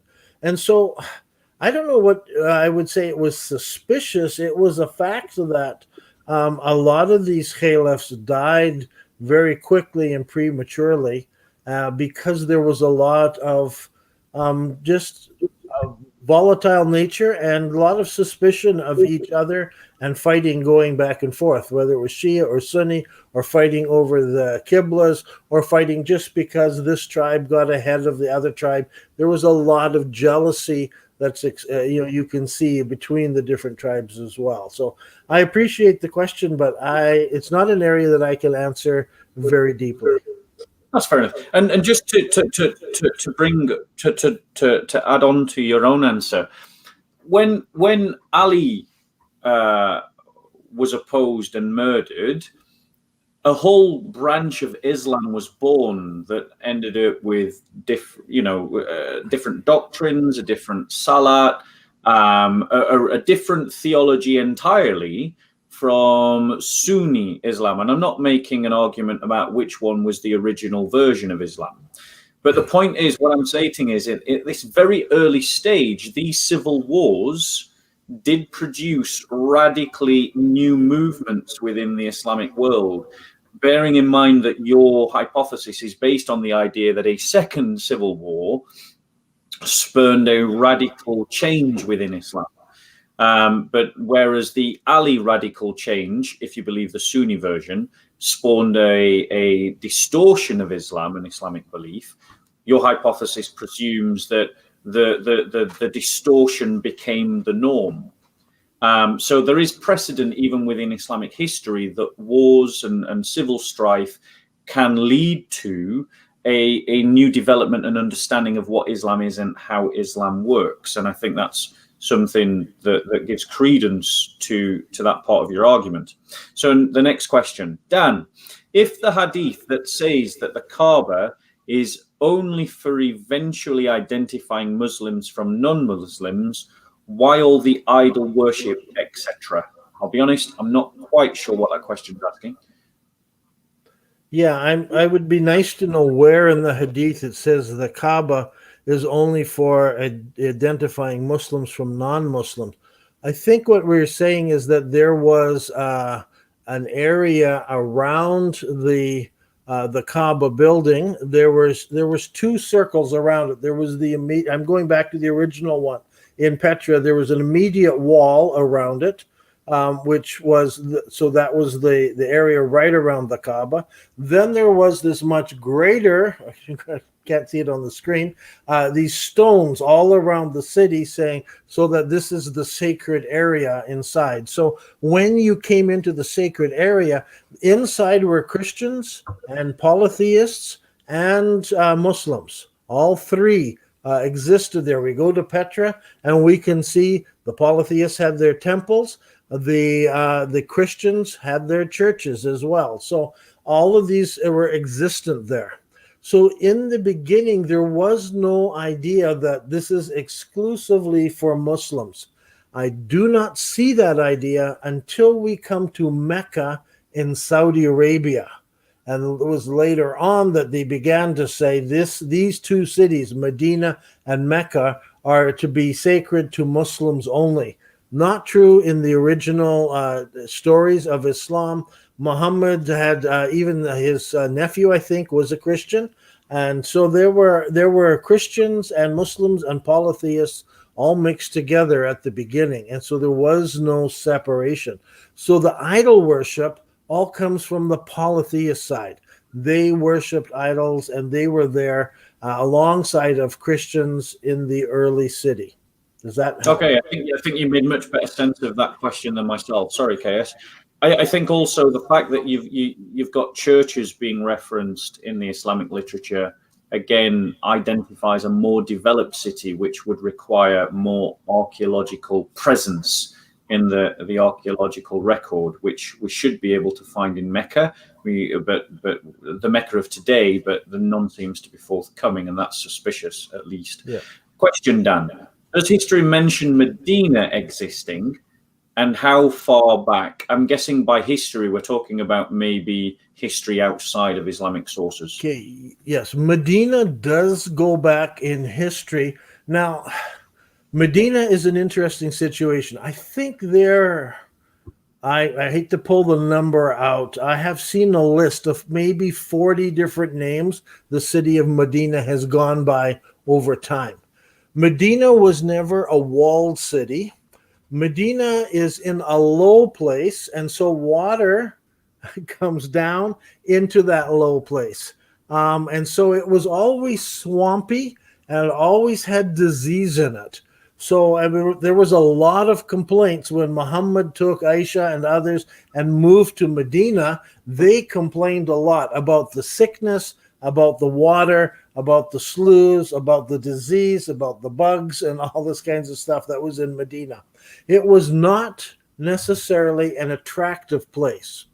Now, where we pick up on Medina is we know that people went there to escape. And so the first wave of people that went in were from Israel 70 years after after AD. 70 AD, when the Romans attacked, many Jews were dispersed. One of the places they went, and there were a number of tribal groups that went to Medina, and they settled there. A few years later, several hundred years later, a group came from Yemen. After the fall of the Marib Dam in Yemen, people had to leave. The estimates up to 50,000 people left Yemen at that point.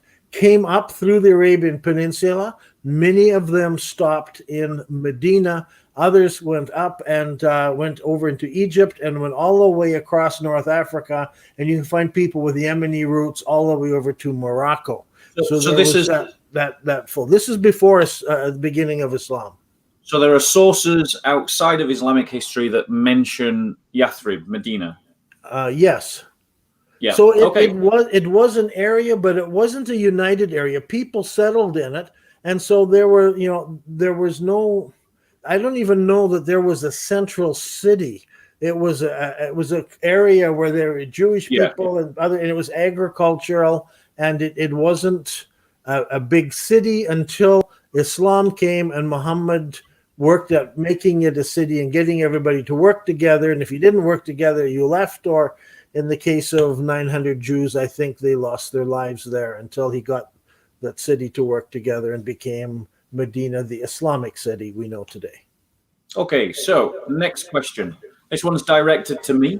Bob the Builder Circle Films, what do you make of the latest discoveries of early Islamic inscriptions from 78 after Hijra, which mentioned the rebuilding of the Masjid al-Haram found in Humma al-Numur, northwest of Taif? Now, I am aware of some cave kind of inscriptions that speak about the building of a mosque. Partly I came across them as I was learning about your own work, Dan. However, I don't really know enough to make any comment, but I wonder if you're familiar with this and whether you can add anything. Yes, I've been using this as ammunition for the last, year or two. As it became obvious to me, people would say, well, Muhammad didn't exist. There's no name of Muhammad. Well, here is something that's written down on the rocks. It's dated to 78 after the Hijrah. It gives a complete shahada that's there. There's also many prayers and blessings and requests from God that God would bless. And it's dated as the year 78 after the Hijrah, and is dated as the year that Masjid al-Haram was constructed. word there is bena, constructed. And so this gives us the name of the Prophet Muhammad. It gives us the Shahada. It gives us Islam as a religion, and it tells us that Masjid al-Haram constructed in. It doesn't say in Mecca, because it just says that it's Masjid al-Haram is constructed that year, and again it's close to Mecca in Saudi Arabia, so we can assume it's talking about Mecca, and it fits the timeline perfectly. This is when they did more than just have the black rock there and the Kaaba. Now they're actually constructing something sizable, and also the Caliph is involved. Others are involved in making this an actual focus of worship. So what you're saying is it fits your timeline? That fits my timeline.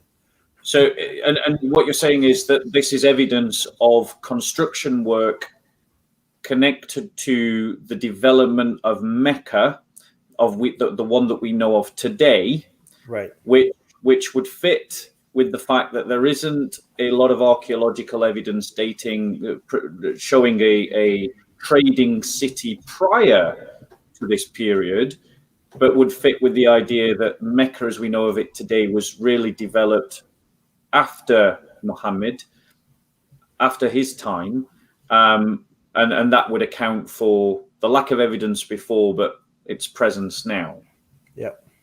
Yep, brilliant. Okay, just wanted to make sure. Next question. Has Dan considered the role of Mesopotamia and Central Asia and the people from there in early Islam, and what has he learnt? Now, I'm guessing this person knows a little bit more about this topic than I do. He's probably asking a question that you can make sense of, but I don't know what he's asking there. So this is coming from Sneaker's Corner, so I don't know if it's a particular person that I've met before or not. So I was interviewed by Sneaker's Corner earlier. And of course, questions like this seem to hint at things. The role of Mesopotamia and Central Asia and the people from there in early Islam. I've been tracing and trying to trace down some of the roots of people from India and the influence of Indians on Islam, but no, I don't know a lot.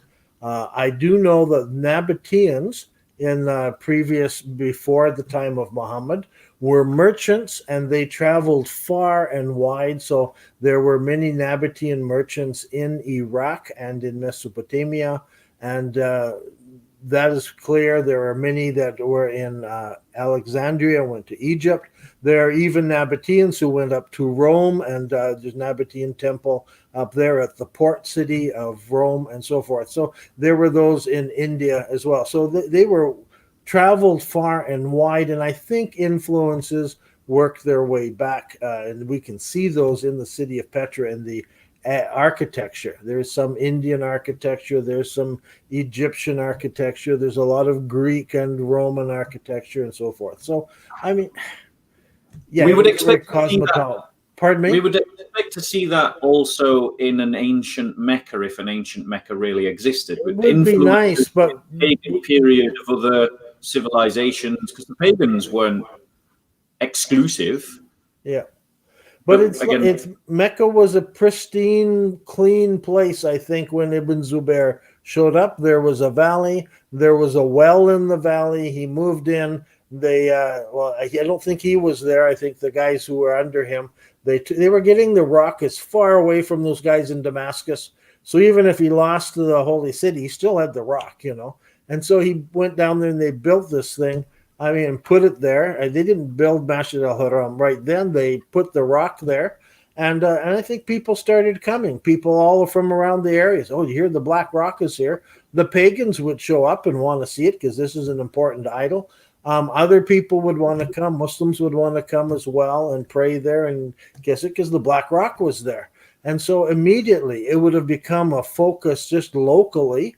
And so they would need to have put up, places for people to stay and how to feed people. And that well would have been busy getting water out. And suddenly this whole commerce starts to build around it. And then a few years later, the Caliph sends down some people and they actually build a proper Masjid al-Haram, whatever that looked like. and suddenly they were in business in Mecca. And, They have a pilgrimage going, and Petra is just fading from view. we see the development of settlements and cities around pilgrimage sites in medieval Europe.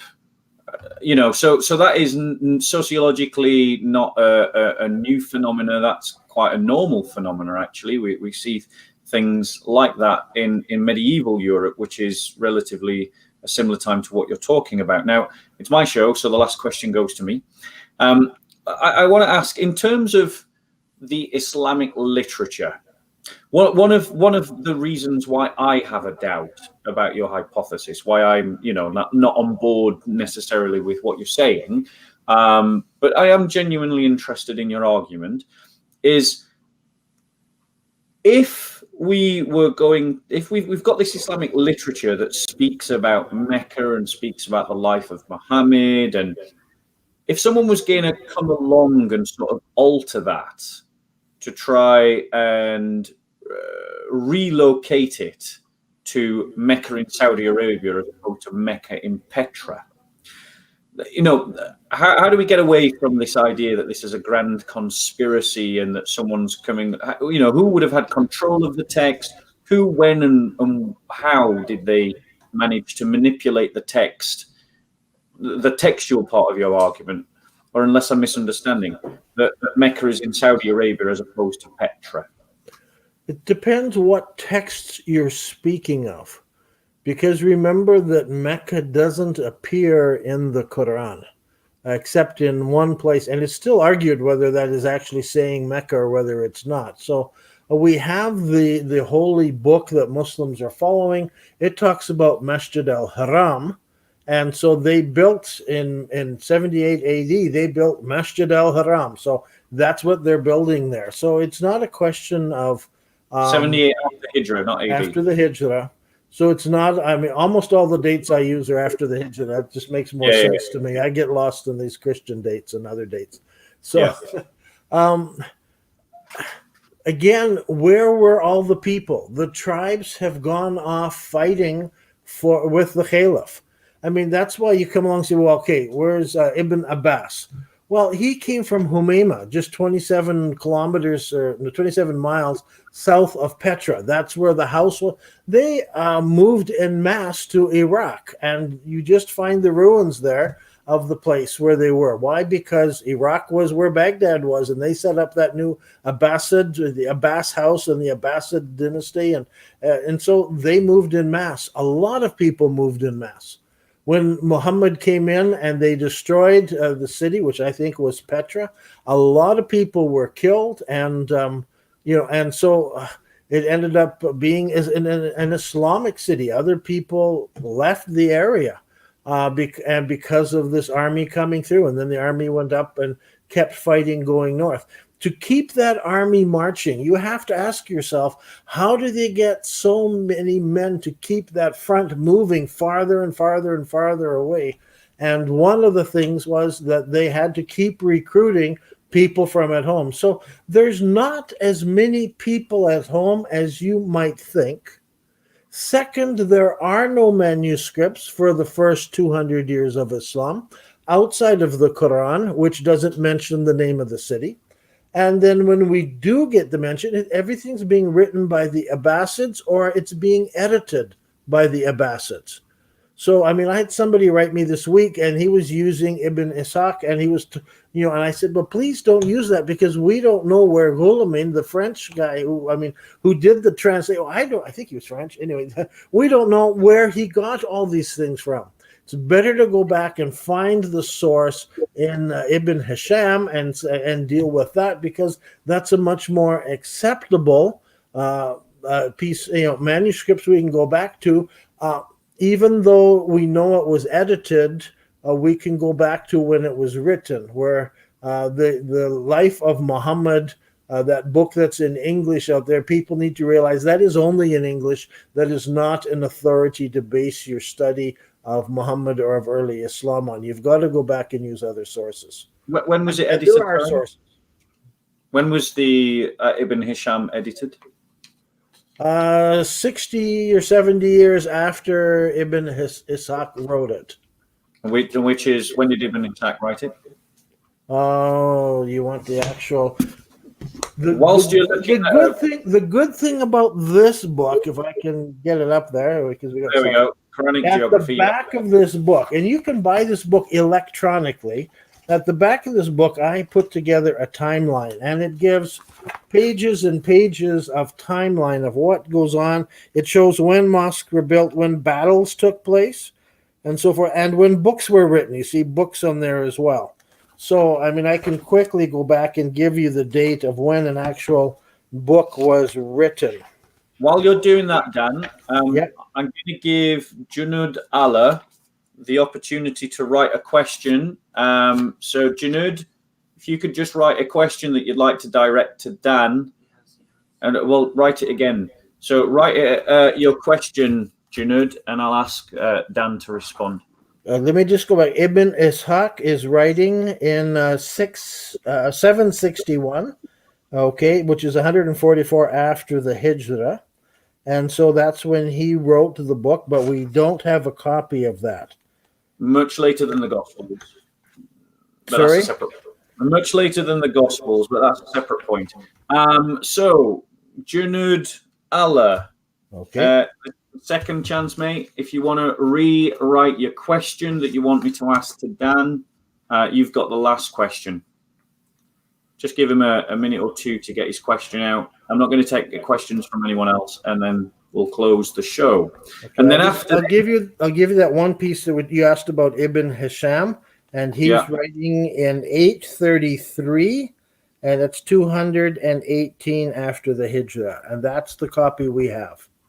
When 230? This is Ibn Hisham. So it's 218 after the Hijrah. His is one of the earliest that we have. Wow. As Ibn Ishaq, we don't have. So what Gulaman did is he took quotes of it when people quoted him, and he tried to rebuild the whole account using quotes rather than, but Ibn Hisham actually said, I have the text, but because it has grievous errors in it, I've corrected it. Interesting. So, Junud Allah, this is your third time of asking. If you want to ask a question to Dan, you need to write down your question so I can see it, and then I will pose it to Dan. This is the last time I'm going to ask. So, Junud Allah, if you want to ask a question to Dan, you need to write it down so I can see it and post it, please. Whilst you're doing that, Junud, I just want to say, Dan, thank you so much for your time. This has been a real pleasure. I'm going to go back over this video and make my own notes, study material a bit more. Not convinced just yet, but you're definitely touching on something interesting. And I would hope that in the future, maybe we can do another show where we probe a bit more into some of this as I get to grips with it a bit better. And also, I'd invite you, maybe as someone who studies archaeology, maybe we could put a show together that looks at archaeology and the Bible. How would you feel about that? That's a possibility. I have some videos on my YouTube channel that address that topic as well, where the Bible and Islam work together, like the archaeology of David or Solomon or Isaiah and some of these places. And we could look and talk about that. Yeah. Yeah, I think it's fair that we do a show on the archaeology of the biblical narrative as well. So I believe Junud has written his question. I'm going to put it to you, Dan. So this is the last question, guys. Isn't the most parsimonious explanation that the first generation of Muslims didn't have geographical coordinates to know where Petra or Mecca were? So in other words, they just didn't know. Okay, and this is the argument that Dr. King uses, and he says, I won't accept your argument unless you can prove how they did the measurements. And in my mind, okay, there's two things, and I've asked several people in this area who are doing some research, and so please, you're going to have to give us time.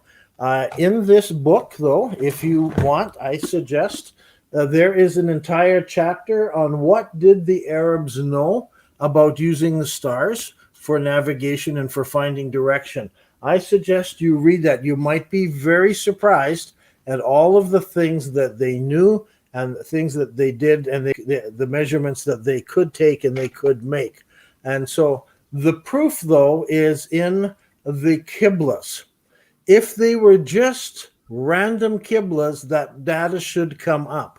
There is Professor Shum is working on writing a paper right now, and I've seen several people working on the statistics, because they're saying, look, the statistics, do they show these 4 different Qiblas, or are they random Qiblas? And so they're working through that.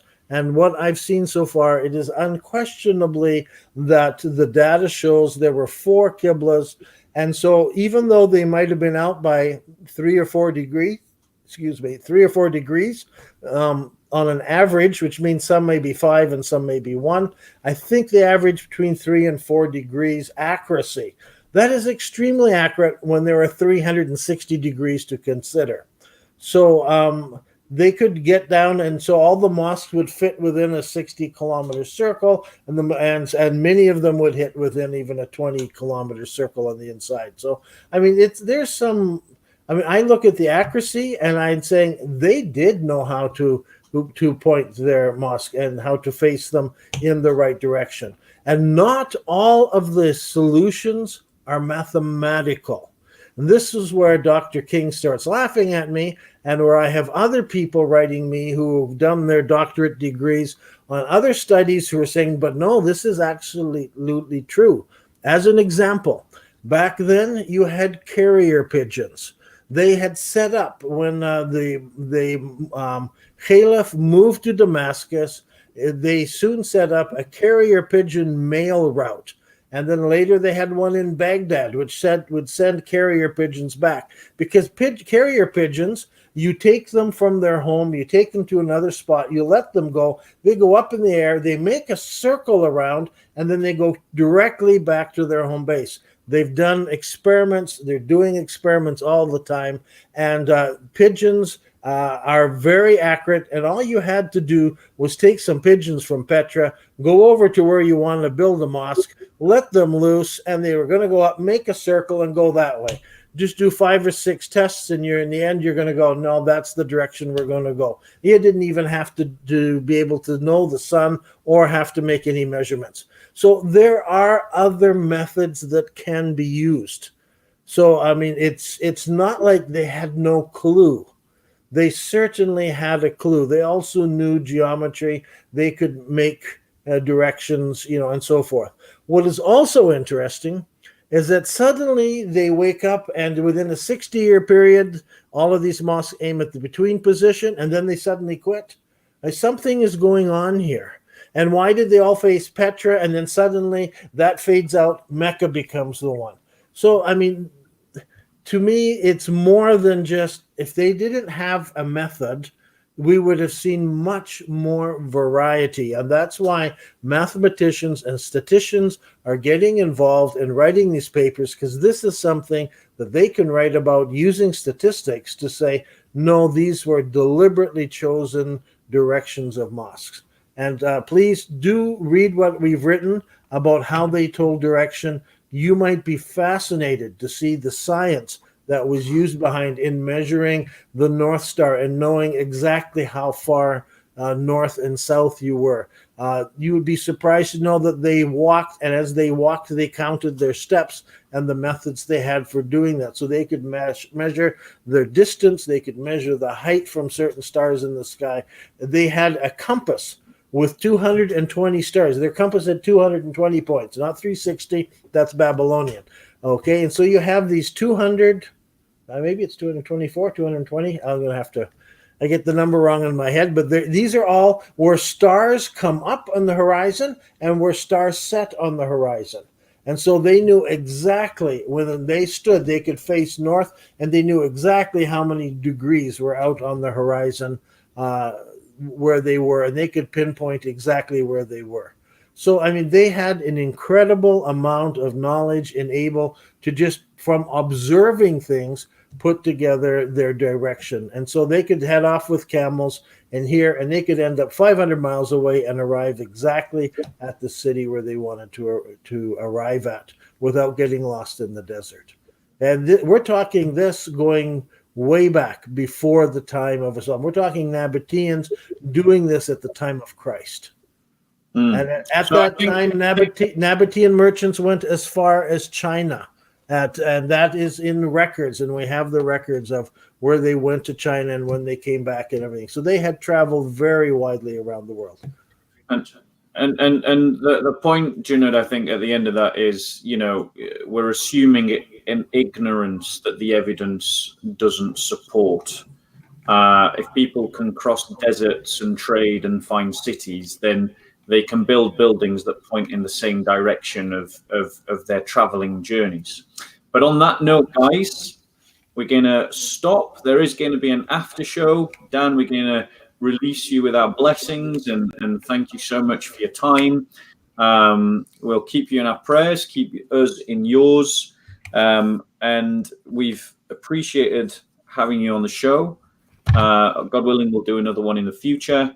And guys, you know the books, the documentary Sacred City, Quranic Geography, Early Islamic Qiblas, if you want to explore Dan's ideas more. And God bless and peace be with you. Okay, thank you very much. It was a pleasure being here. Bye-bye. Bye-bye. Well, guys, sorry, just for everyone else, we'll be back in about 5 minutes to do an after show. Take care.